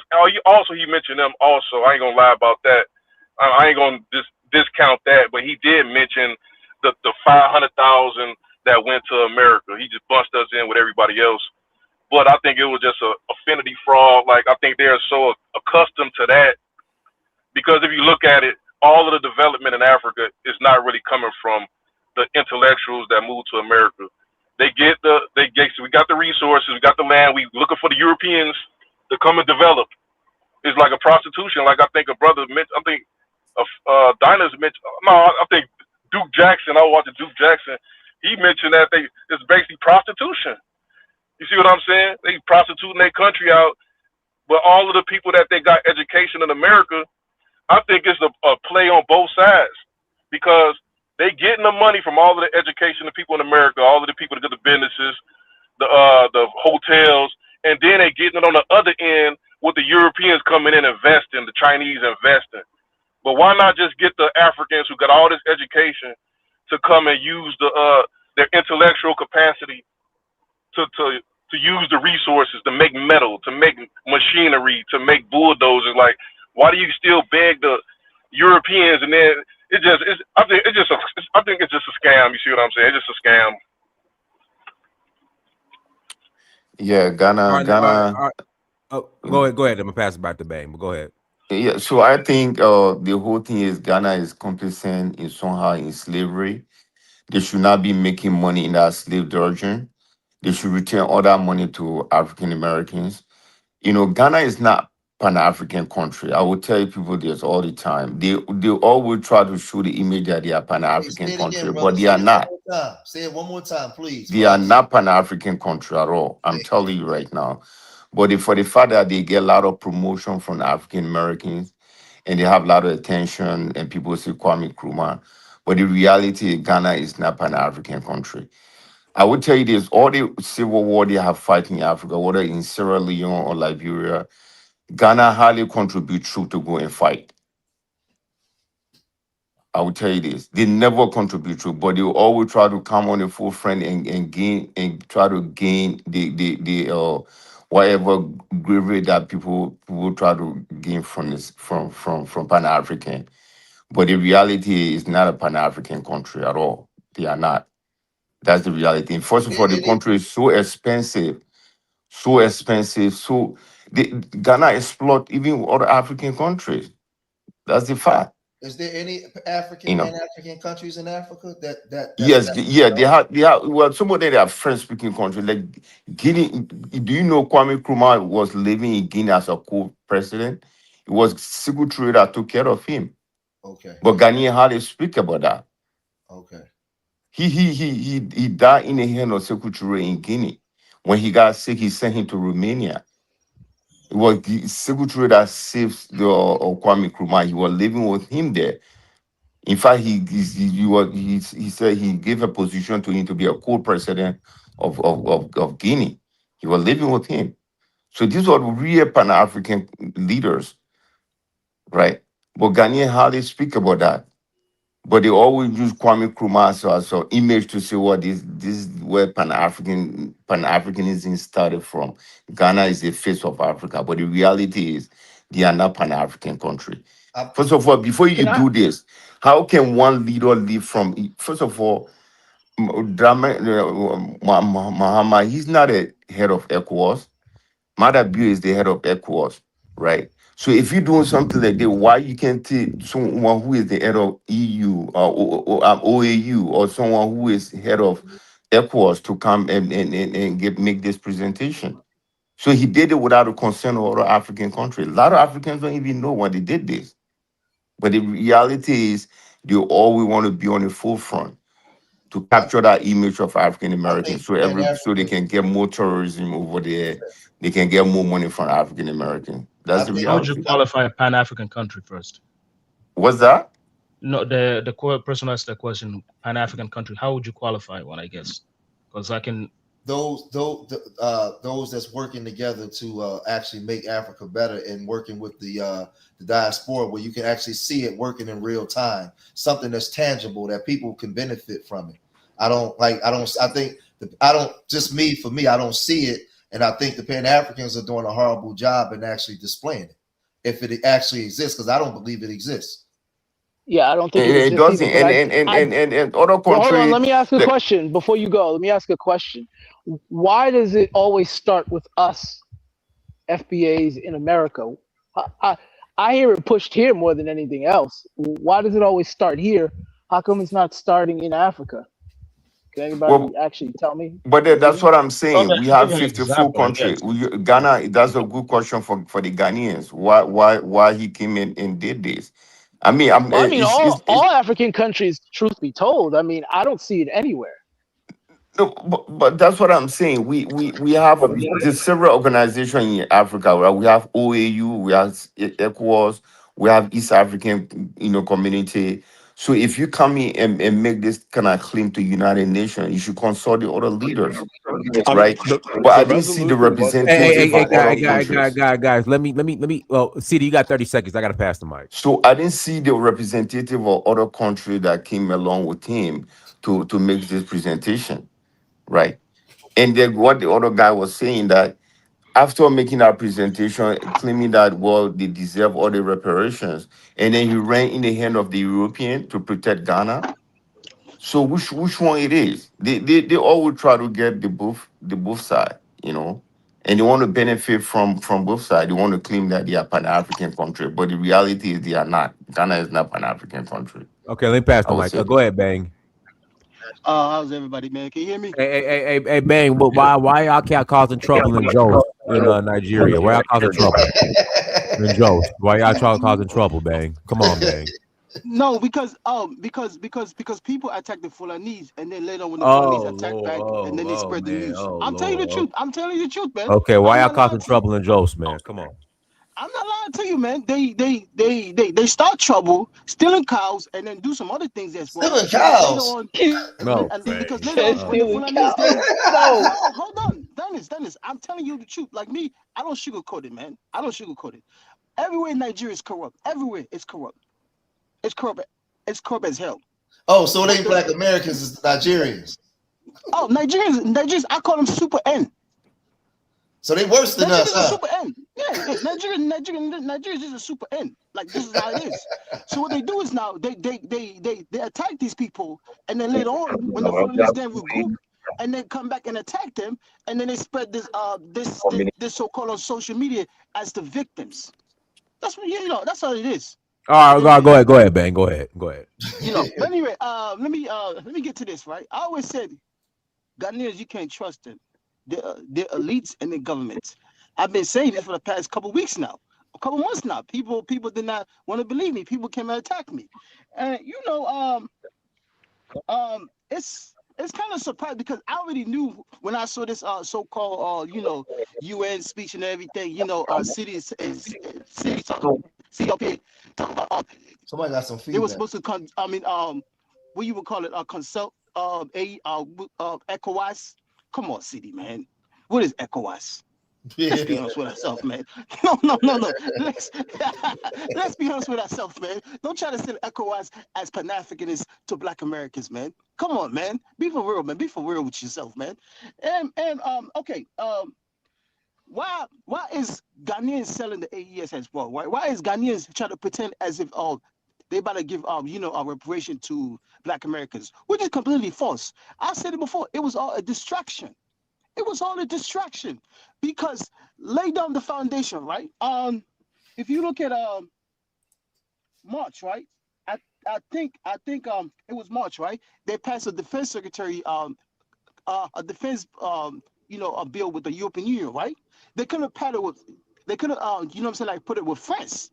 Because technically, if they would have said France and Ghana signed a defense secretary bill, it would have, like a big alarm. So what they did was they just attached to the European Union as well. I was saying this thing a couple weeks ago when those tea groups attacked those farmers. They were laying the foundation for it as well. And then a couple weeks later, the defense secretary of Ghana flew to Ukraine to sign what? A defense package. How many defense packages Ghanaians need? They already have the U.S. base over there to teach them how to fight. And at the same time, they brought the so-called French military to come teach them how to fight within, illegal mining as well. And then you fly all the way to Ukraine in a country that's losing about 30% of the territory as well. Make it make sense for another defense package. And you signed a deal with the European Union for another defense package. How many defense packages do y'all need as a Ghanaian? But then y'all go around and call yourself Pan-Africanists. I always knew Ghanaians were fake. They not Pan-Africans at all. They not at all. Then you don't come out and say exactly what they are. But we don't have no country in West Africa currently. These ECOWAS countries, they're not Pan-Africanists. Look at my country. Drugs have destroyed us. Our president sells drugs. I benefit off of APC. I benefit also, as a PP. Damn. But I'm not gonna come out here and talk about my country's doing good when it comes to development. No, we not. Our president is a drug dealer. Our president is a drug dealer. What country you from? Anybody, man, from what Sierra country? Leone. From Sierra Leone. Anybody you see in Sierra Leone building houses now, they drug dealers. Under the same current party for the past 8 years they're in power. But you don't see some of these Africans that come up here and tell you this and say they want to sugarcoat it and stuff like that, right? I don't care what nobody says. The Africans mad at you right now in the comment section. They cussing you out. In West Africa that has the balls is those 3 countries. That's why you see the white masters surrounding them. That's why you see Tinubu sell Niger.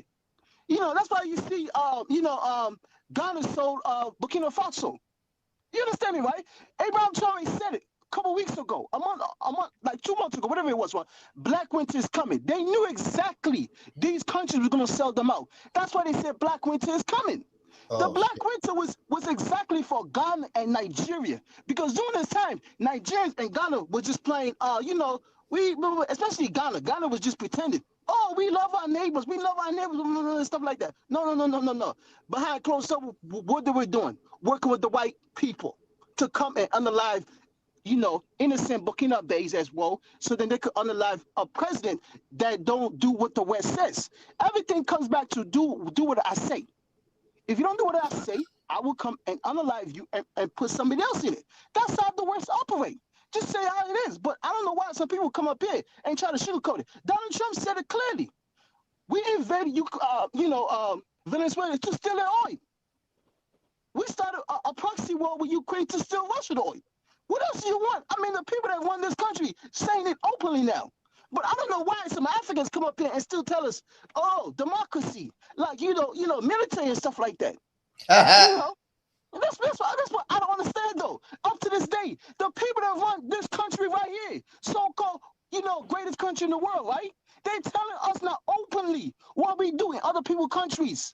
We go there to steal their resource. Keep telling the truth, bro. Tell the truth. Keep telling the truth. Shame the devil. I just don't get it. How up to this day, African, that's what I said.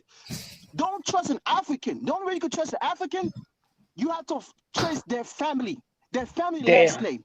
It's what they want. Their family last name tells you how corrupt they are in Africa.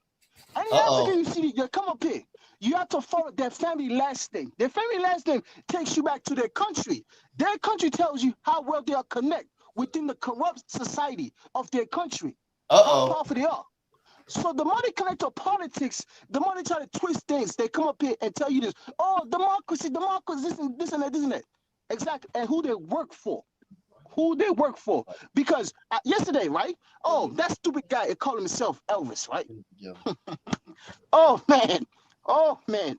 Why would you come up here, right, and said, oh. Hey, bang, you got 30 seconds. Got to pass the mic. I'm in this business, right? I was enjoying this, Dinus. Yeah, but I got like 3 people on the panel. I do not care what any African come up here. The only boss president we have in Africa are those 3 countries, those AES. That's why you see they're being surrounded by who? The white European that you said that committed the worst crime ever. This is my favorite African right here. Yeah, exactly. How you call them to come and save you in your own country at the same time? How many defense packages do you have to sign? Ghanaians. Oh my God. At least Nigerians got big mouth. At least Nigerians, they got big mouth. But the Ghanaians, oh man, they're the devil. They're the devil, man. I do not care. Ghanaians, man, y'all the devil. I hope, I'm going to end this, right? I hope in the World Cup that's coming up, right? I hope y'all don't qualify for the group stage. I hope y'all don't qualify for the group stage. I'm telling y'all, man, because the way they did this thing is shameful. It is shameful. It is shameful. Very sneaky and devilish. Ghanaians elites, man, and politicians. At least Nigerians can tell you, you know what? I don't like you openly. But Ghanaians, oh my God. Oh, they stab you in the back 50 times, man. You won't even know who stabbed you. Next person. I'm telling you, man. God damn. All right, man. I gotta pass the mic, man. I gotta pass the mic. Go ahead, Kato. Go ahead, Kato. So what's up to the panel? Peace to the panel. Alafia, Dinus. I'm not trying to be controversial. Like I get exactly where Bang is coming from. You too late for that, man. Go ahead. Yeah, but I get where Bang is coming from with how like Ghana's been duplicitous and kind of like backhanded with its Pan-African moves. But also I feel like this conversation is not based on the data, the texts, and the interviews out there. Like I'm pretty sure nobody read the actual resolution, because the resolution is sponsored and endorsed by all of those 3 countries that you named. Why like would Niger. Why would you be pretty sure we didn't read it? I'm sorry, I cut you off. My bad. I'm just saying that I apologize. you're using the AES in a way to contrast the resolution, the AES has endorsed the resolution. Like, I would strongly advise people to read the resolution. It was endorsed by the AU, so multiple African countries did support it. It was supported by the Black Caucus, so Black Americans in America supported it, and it was endorsed by CARICOM. So across all of Black Africandom or Negritude, whatever, there are multiple people who support it. So it's a lie to pretend like Ghana just came out of nowhere with this. And specifically, in 2025, the AU designated it as like the year of justice for Africans and people of African descent through reparations. So I don't know why anybody's surprised that the year after the African Union said it's the year of justice and reparations, they're asking for reparations. I think like a lot more people should read on what's like actually going, how this came about. And for African Americans, I think it's like a waste of our time to be pissy about the situation. We should be organizing, getting centralized so that we could be a Ain't part of the nobody table no organizing matter. with no faggot like you though. Oh, So like, yeah, we yeah, could hey, be. y'all, Come hold on, on, man. hold on, on. man. Hold on, guys, stop. Toto, we're not tonight, bro. Not Toto. You gotta apologize, man. We're not doing it tonight. I'm just being honest. I'm just being honest. Dude, Ain't no black man is gonna organize with a homosexual. Well, I'll take the faggot word back. Ain't no black man gonna organize with no homosexual. Not no straight black man. You're the only emotional dude on the panel right now. But Let's I'll get back wait to my turn logic. though. Excuse me for interjection. I'll Let's wait my get back turn. to Go ahead. being No, but hold on. But Toto, can you apologize for calling him the I F just said, word? I take the faggot back and say no black man will organize with a homosexual.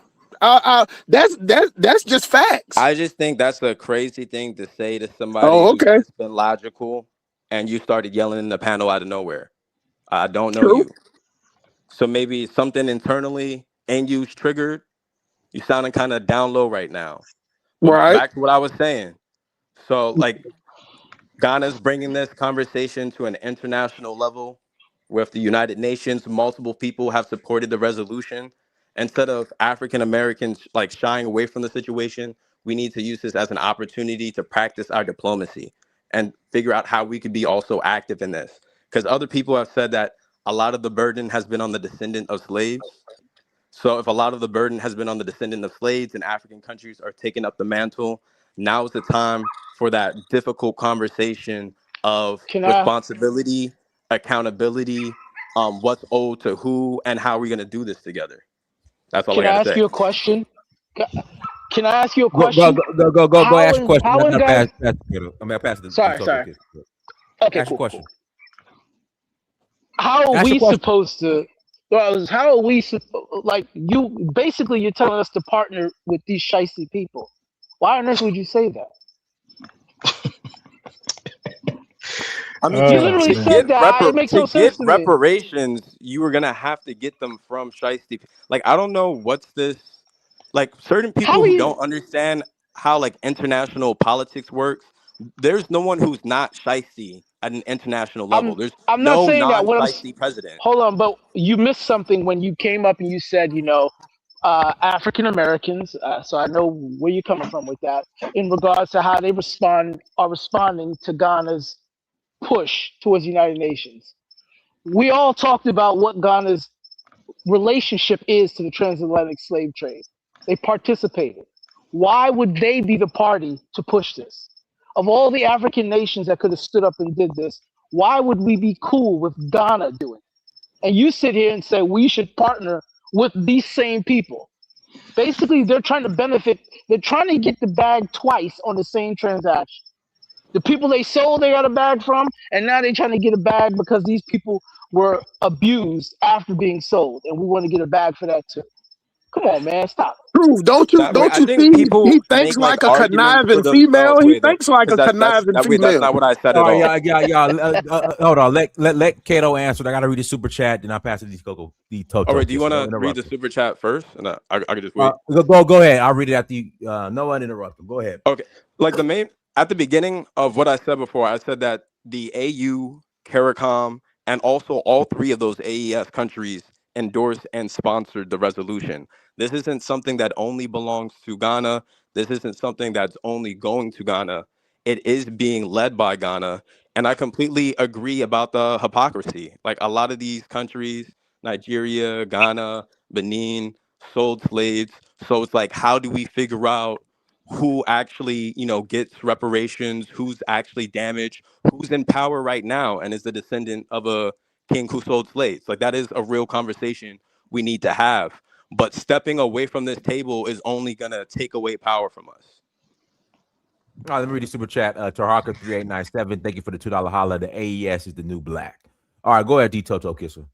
First thing first, man, shout out to your platform. Appreciate you giving, people a chance to talk, man, because, you go on these different platforms, they don't let you talk and they block you, they mute you. So, people need to pay homage to what you do and how you let people go. Go to your emails, man. I mean, your website and check out what you got going on, shirts or whatever. Not even they don't have the money to buy tours, get tours. They can, support in some type of way, man. We need to keep, because you're one of the last people that have these type of platforms, man. Maybe you and Carla are probably the last two that's doing it like hit this, where you let people up here to talk what they believe in. But you know what I'm saying? Even though you accept everybody on your platform, I don't care what nobody says.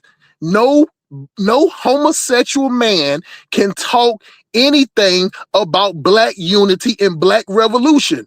Ain't nail black man, I don't care how y'all sit up here and talk. Maybe y'all ain't as brash as I am, but a homosexual black man is the enemy of black people, period. You get what I'm saying? And these motherfuckers play, and y'all think the Africans come over here and play up to white people? These homosexual black men are the goddamn right hand of white supremacy, directly and indirectly. And I tell you what, go over there to their platform. Go over there to their platforms. Go over there to their platform and try to go over there and tell them what to do and how to be gay and how they should act and whatever. Y'all sit up there and accept that faggotry shit. You get what I'm saying? Talking about numbers and statistics. How about you talk about numbers and statistics about HIV? How about you do some statistics about your HIV rate with y'all fucking faggots running around here don't know what y'all want to be dressing up like women. Sit up here weighing goddamn pocketbooks and motherfucking 38-inch backwood jacket in your head, bro. Nobody don't pay attention, but I'll continue. We're having a lot. Nobody. You can hear it all in your voice, bro. You know what I'm saying? You got Krispy Kreme all in the back of your throat, boy. You're the only one yelling right now, and you're mad emotional. I'll continue what I said. First of all, none of y'all fuck with the Fulani's and they goddamn malnutrition, skinny ass cows, bro. Let them roam them dirt roads in the goddamn streets. You know what I'm saying? Don't fuck with my Fulani homeboys. You get what I'm saying? Let them do their thing. You know what I'm saying? Let him man talk, man. Let him man talk. Are you still talking shit? I'm not gonna let him talk and pretend like I'm gay for 5 minutes. You homosexual? Leave you alone. Come on, leave you alone, bro. You a female? You need to talk about something real. We don't want to hear your gay monologue. Off your voice, boy. Nobody wants to hear your gay rap. Take all them extra S's off your voice, boy. Nobody's talking about gay people right now. You gay as fuck, boy. This is a free platform. Be proud of it. No, he's not gonna get on this platform and pretend like I'm gay. You ain't gonna tell me what to do, gay boy. N-word. How the fuck you think you can tell me what to do on somebody else's platform? I'm doing what I'm doing. All right, I'm gonna just keep interrupting you. Hold on. Toto Kisser, let's get to the topic. Let's go. Yeah, dead ass. So you doing what I said exactly? Oh Lord. Slow your roll, player. Slow your roll, man. Ain't nothing to play about homosexual, bro. Let's get to the point. Now let's get to the topic of the conversation. That's exactly what I'm saying. He keeps bringing up gay people. He got dick on his mind. Listen, it doesn't matter, man. Goblin, bro. Be proud of yourself, player. You're a glitch warrior. Guys, let's get to the topic. Dynasty, can you tell this dude to stop pushing his gay fantasies on me? Kato, I don't care about your sexuality. Straight, whatever.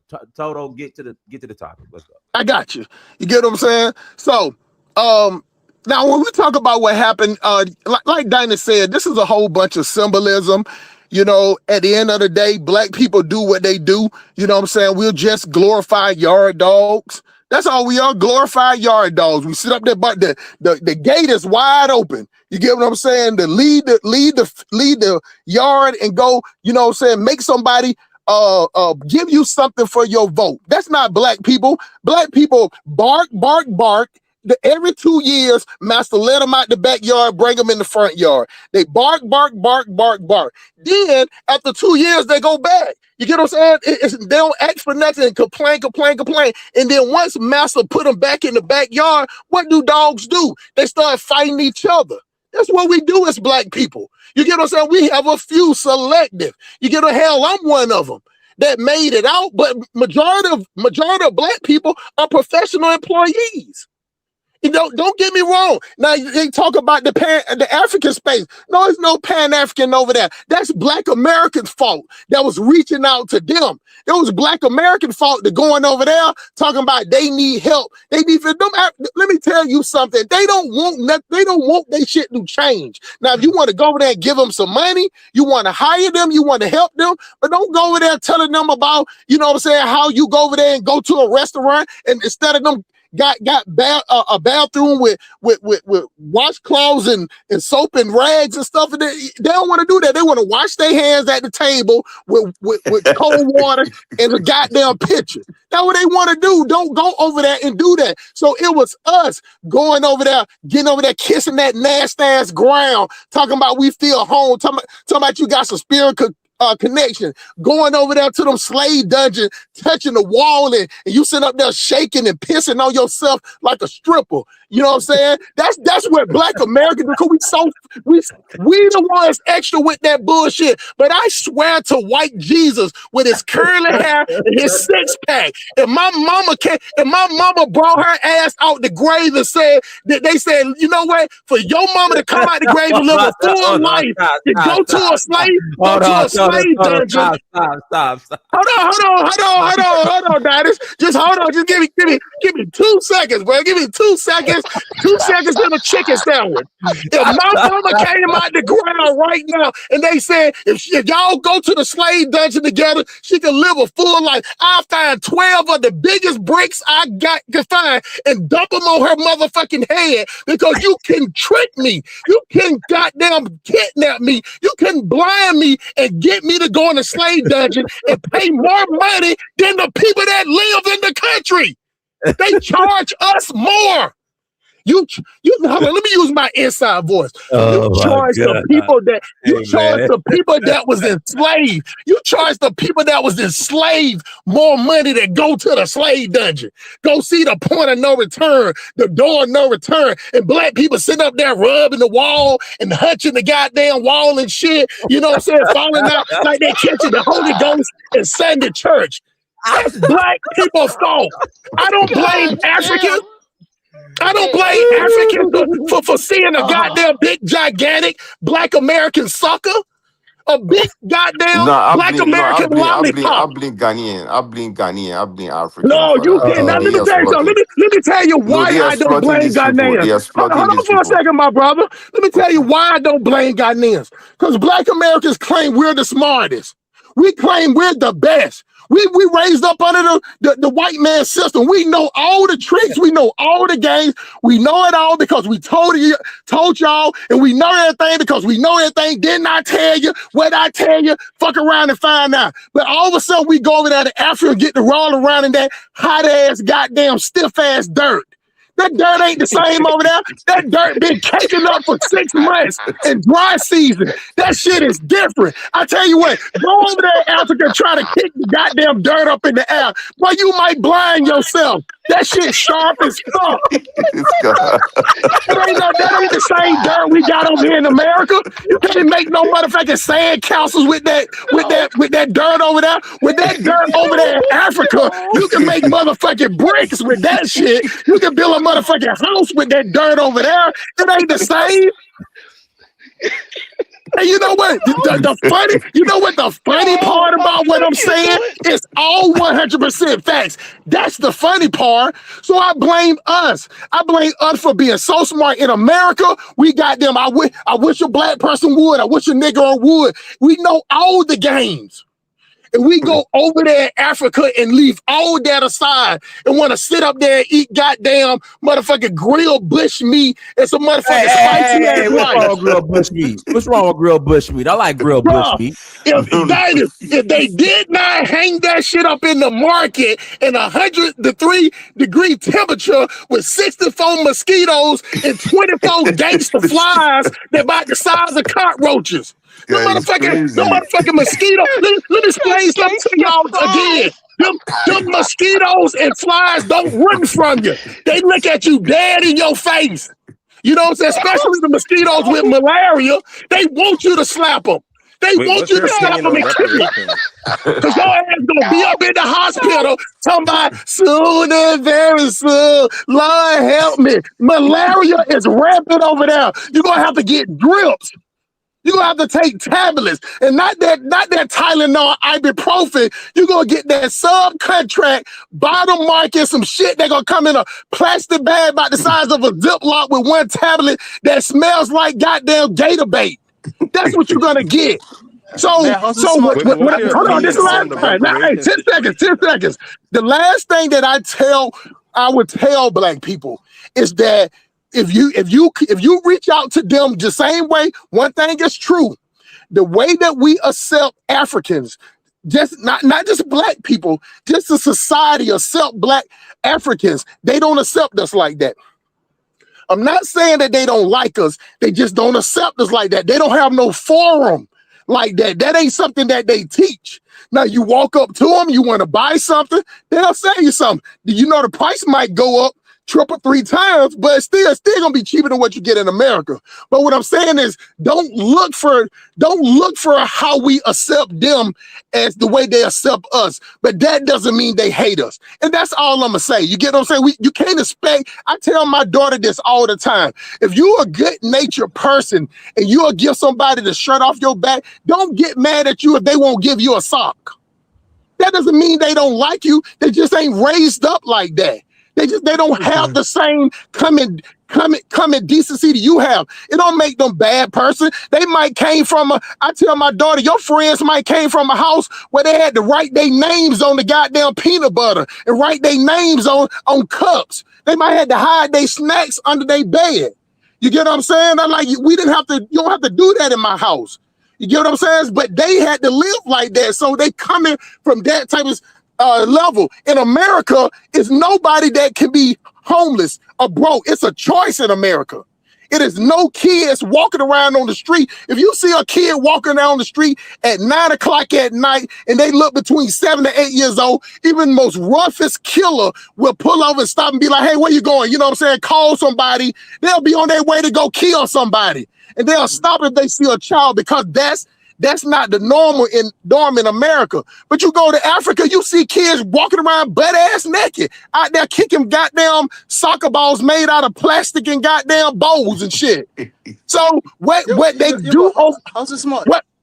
Go ahead, them bang. Them kids are not homeless though. They do have parents though. It's just their parents just don't care about them. Like when it's nighttime, then they're supposed to come in. I mean, hell, they ain't opening the door. They sleeping out there with the pigs and the chickens and the stray goats. Are we gonna You get go what I'm back to the saying? reparations conversation? Hey, guys, let me read the super chat. I gotta pass the mic. Charcoal Block, thank you for 999. Holla, Africans and Caribbeans deep down knows that Black Americans have garnered the most traction regarding reparations, and they went in on the energy they couldn't create on their own. All right, go ahead. Chizomo, go ahead. Unmute yourself, Chizomo. Man, House of Smart is funny. Hello, thank you, everyone. Thanks for letting me in to speak. Been listening from the beginning. The first question that Dynasty came up with when he started was, we've got this resolution. Is it just symbolism? And now that we've got this, what's next? But this discussion that has followed after that is a completely different discussion. And we often talk about they lied to us, they misled us, they did this to us, they said this to us, they said this about us. But then listening to this conversation, it looks like we are continuing with the misinformation and misleading each other, and not really asking answering the question that Dynasty has asked. Is it symbolism or is it anything to go with what happened with this declaration? Now, symbolism and declaration are two different things. We've had so many declarations from the UN. They all hold water. Nobody has disputed that they're nothing. Why are we saying that this one is nothing? It doesn't mean anything. Secondly, I keep hearing Ghana this, Ghana that, Ghana this, Ghana that. It wasn't a Ghana declaration. Mahama is representing the AU. He is the one who is tasked at the AU to champion the declaration and the reparations. The declaration is not the reparation, is not the request for reparation. It's just a question to say, were these crimes or not? That's what the question was. And the UN answered, it was crimes against humanity. And the gravest of them all, meaning whatever we've heard about the Jews and the whoever's, all these other ones, this is the gravest. That's all they were answering. So once the declaration has been made, that's when the question becomes, what happens next? So as far as people are concerned, what happens next is the reparation,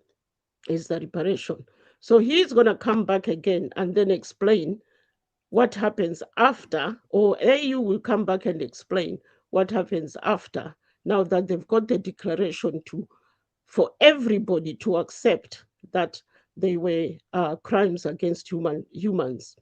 And which humans? Whoever was enslaved at that point, including whoever is affected to this day about it. So when we talk the way we're talking at the moment, Ghana this did this, oh, this and that, it's like we're supporting America, who said no, Israel, who said no, it's not a crime, and what's the other one? Argentina, who said no, that it wasn't a crime. It's like we're supporting that argument to say, actually, the Ghanaians did this to us, Africans sold us, this one did that, this one did that, oh, they didn't do this, they didn't do that, why is Ghana coming with this, why is Africa, oh, they want to take the money. They can actually use all those arguments to then say, no, you see, that's why we can't pay the reparations. But at the same time, we're saying we want the reparations. So how do we put the evidence together? It's all about evidence at the end of the day. Why should we pay reparations? What's the evidence? So if we are saying, no, we are the ones who did it against ourselves, what's the point then for claiming reparations if we are the ones who did it? Quick question.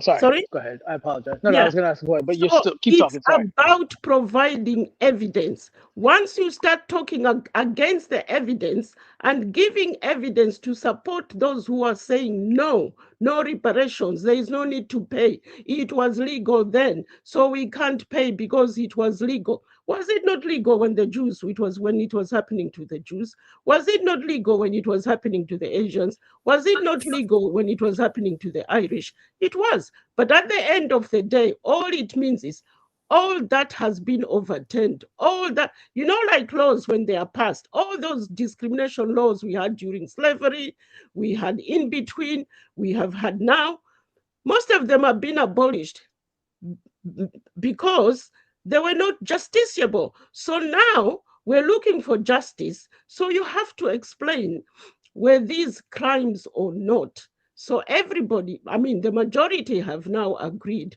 that they were crimes and they are still crimes. Because at the end of the day, slavery hasn't really stopped. It's still happening. But this is about that time, right? So if we start ourselves providing evidence as to why reparations should not be paid, because it was not them, because it was the law, because it was the Ghanaians, because it was the dungeons. In fact, the dungeons are the evidence that it happened. Yeah, but I have a question for you about the Darjan. Can I ask you?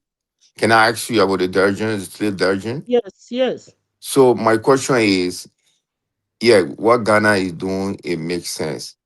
But why would Ghanaian use the slave Darjan to be exploiting the African American, That's taking not money what I'm from network addressing facilities? now. I'm addressing about the declaration. Yeah, but That is that's what I'm completely saying. That's why different law. my focus is there. I'm not against what he did to United Nations, but you can't play the game on the both sides. You can't claim that you're Pan-African at the same time you're exploiting your black, black immigrant that are Where going to did they Ghana. say they're Pan-African? Ghana always try to put themselves on the forefront. They are Pan-African country. They're number But one Pan-African they're country. not going to UN as Ghana. They're going to UN as Africa Union. Yeah, but Ghana should first start from their home country and stop exploiting people, Yeah, start so you taking can money address from that people with for the them. At slave the Darjan. moment, the issue is about this crime against humanity. Yeah, I understand that, Put Miss. I together by definitely, AU. I'm in support of that. Nobody is disputing that the fact. When if no matter how things works, they're gonna be gonna be some opposition to whatever that you're doing. That's normal. That's the reality, right?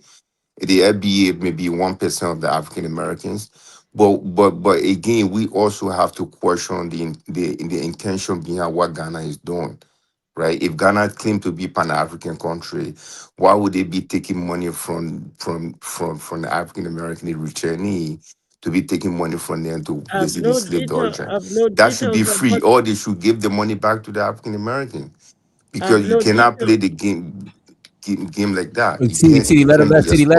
let her answer the question. Go ahead. Sure. I got to pass the mic I to have Jay. no details about what they do with the money. I don't know. I don't know how much they charge. I've never been. But they've maintained them from that time to this point. It costs money as well. But as to what they do with the money, I don't know. How much they get from it, I don't know. It's something that needs to be addressed with Ghana itself. That's why I'm saying us talking about things that we know nothing about and going on about them and misinforming each other without getting the true facts. If you want me to get the information, I can get it for you. But we need to be basing things on facts, not assumptions, what we think is happening or what might be happening. Find out what is happening before you start making accusations. And if it's wrong, you need to address the right authorities. Ask the right authorities, get the information from the right authorities, just like the AU has done this point. They've gone to the right institution to get that declaration because nobody else can issue it except them, and it will be accepted because it's from UN. Whether America and all these three have said no, and like Badnock from UK is arguing over UK as to why they abstained and not saying no, because she understands the difference. The moment you don't say no, you are saying go ahead with what you need to do. So we've only got three people who've objected. Even those who've objected, they know the truth. They know the truth. And they know Yeah, I what understand that. Let me go ahead. I got to pass the mic. Go ahead. Yeah, everybody know what happened was we know definitely the president of Argentina, he's Jewish. Definitely he's going to vote along with Israel, right? That makes sense, and we know the reality. But the fact is, if Ghana want to fight as a Pan-African country and show the image of the it's other not part of the Ghana. Stop world, saying Ghana. they Talk should they about should they should AU. start exploiting people. That's what Talk we're about talking the about. Which country would AU. you When it want to comes to the represent? Just declaration, talk Sadie, about which country would AU. you want to represent? This is the bigger platform. You are working on this platform. This platform But is which where you country can is it? You don't express like yourself. Ghana doing it, so who do you want there to be? That's the thing. Because you're I'm just not saying saying that Ghana should not do it. I want to Guys, Ghana. because we got to close out. Hold on a minute. Hold on, Hold on a Gisomo. You got minute. Just one Gisomo. You got second. hold on, Gisomo. You got 30 seconds. I got to pass the mic to Jay. Yeah. 30 seconds. I got to pass the mic to Jay. If let's say if AU's person, representative, was, let's say, a Malawian president, he is the one who would have gone there, not Ghana.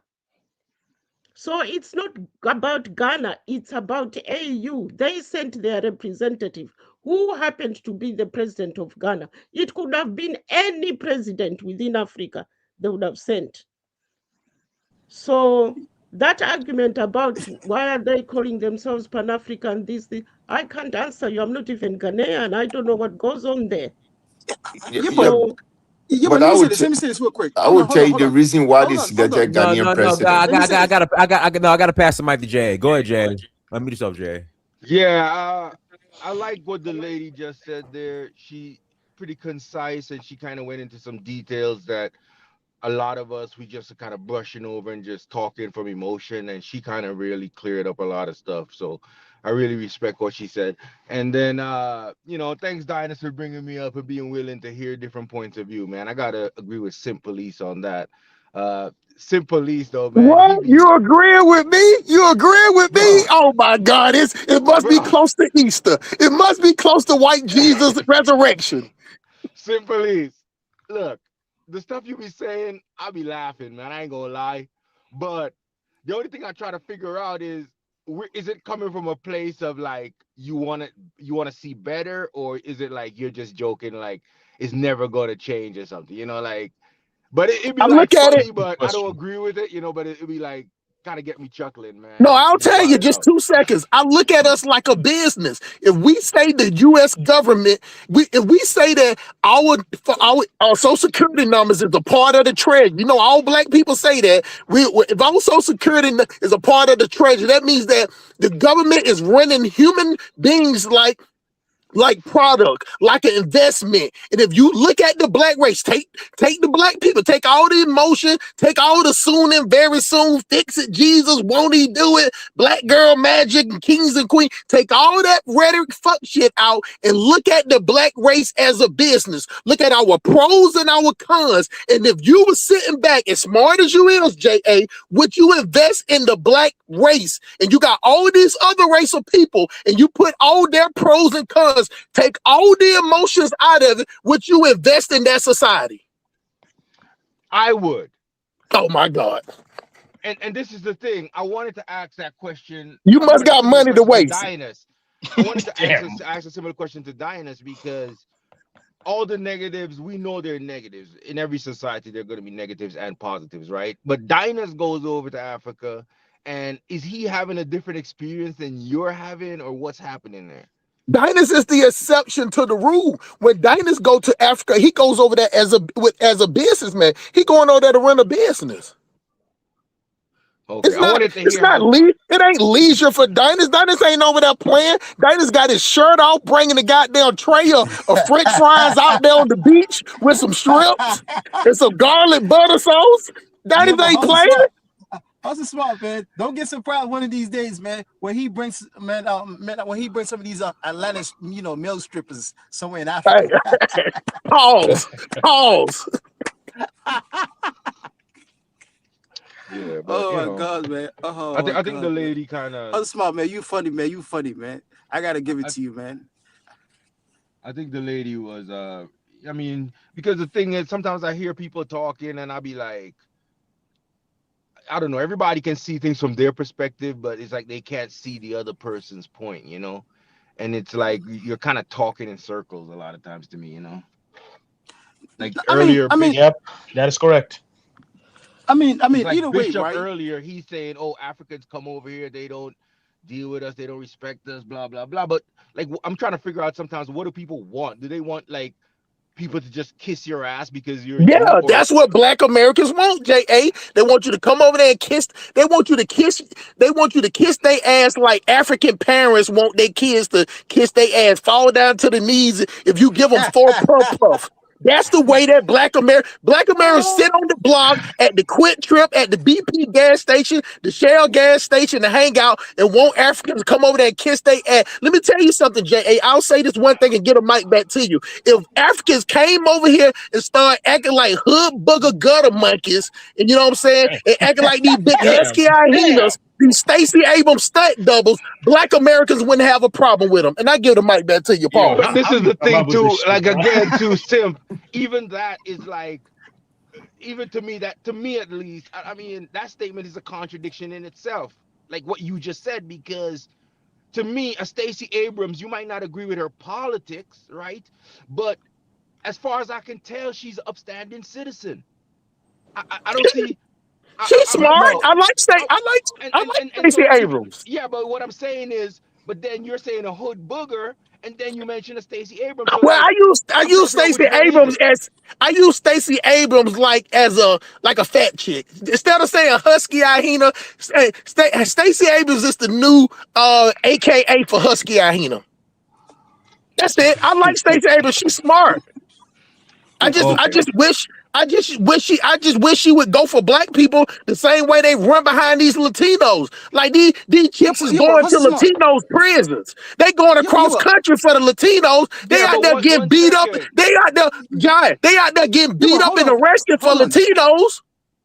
Hold on. But 1 second. In Stacey Abrams, the thing that Dinus played earlier is that, you know, like sometimes I feel like people want all or nothing. And in American politics is never all or nothing. Because Stacey Abrams in her thing that Dinus played says what it is. But did you see the forum? Did you see the forum she was in, John? Huh? Did you see the forum she was in? No, but it doesn't matter. It does matter. It does matter, Ja.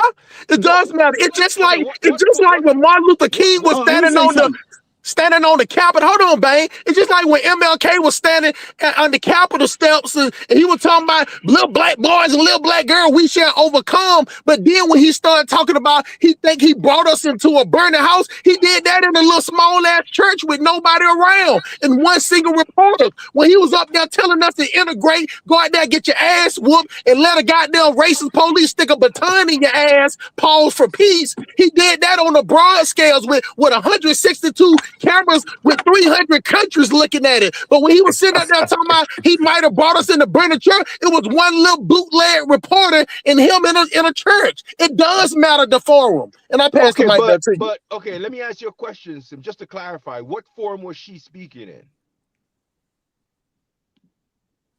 in? What forum was she speaking, making that statement in? What forum was it? Did Sim drop down?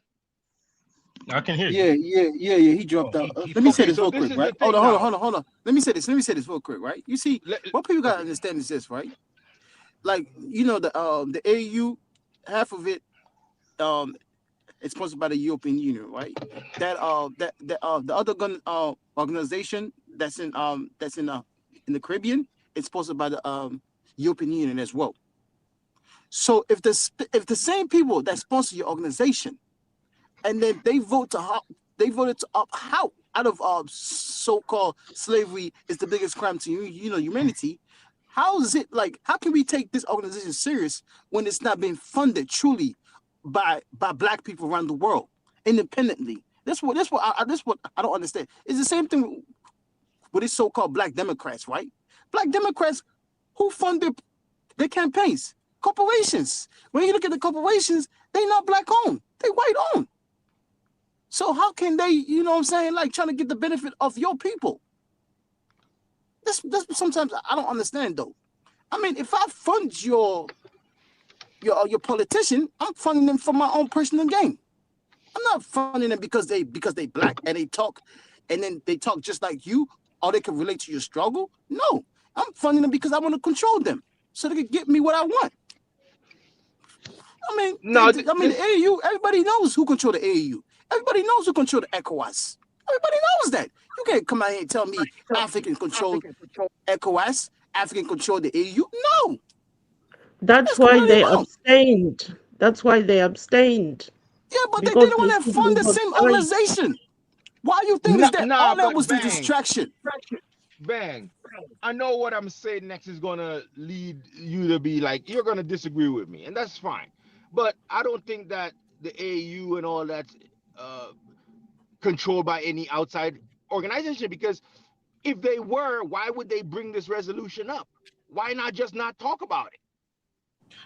Good question. You know, That's why I if said. someone controls them, why just say, hey, don't even let it go to a vote. Just say, hey, look, don't even bother bringing that up, man. Okay. First of all, right?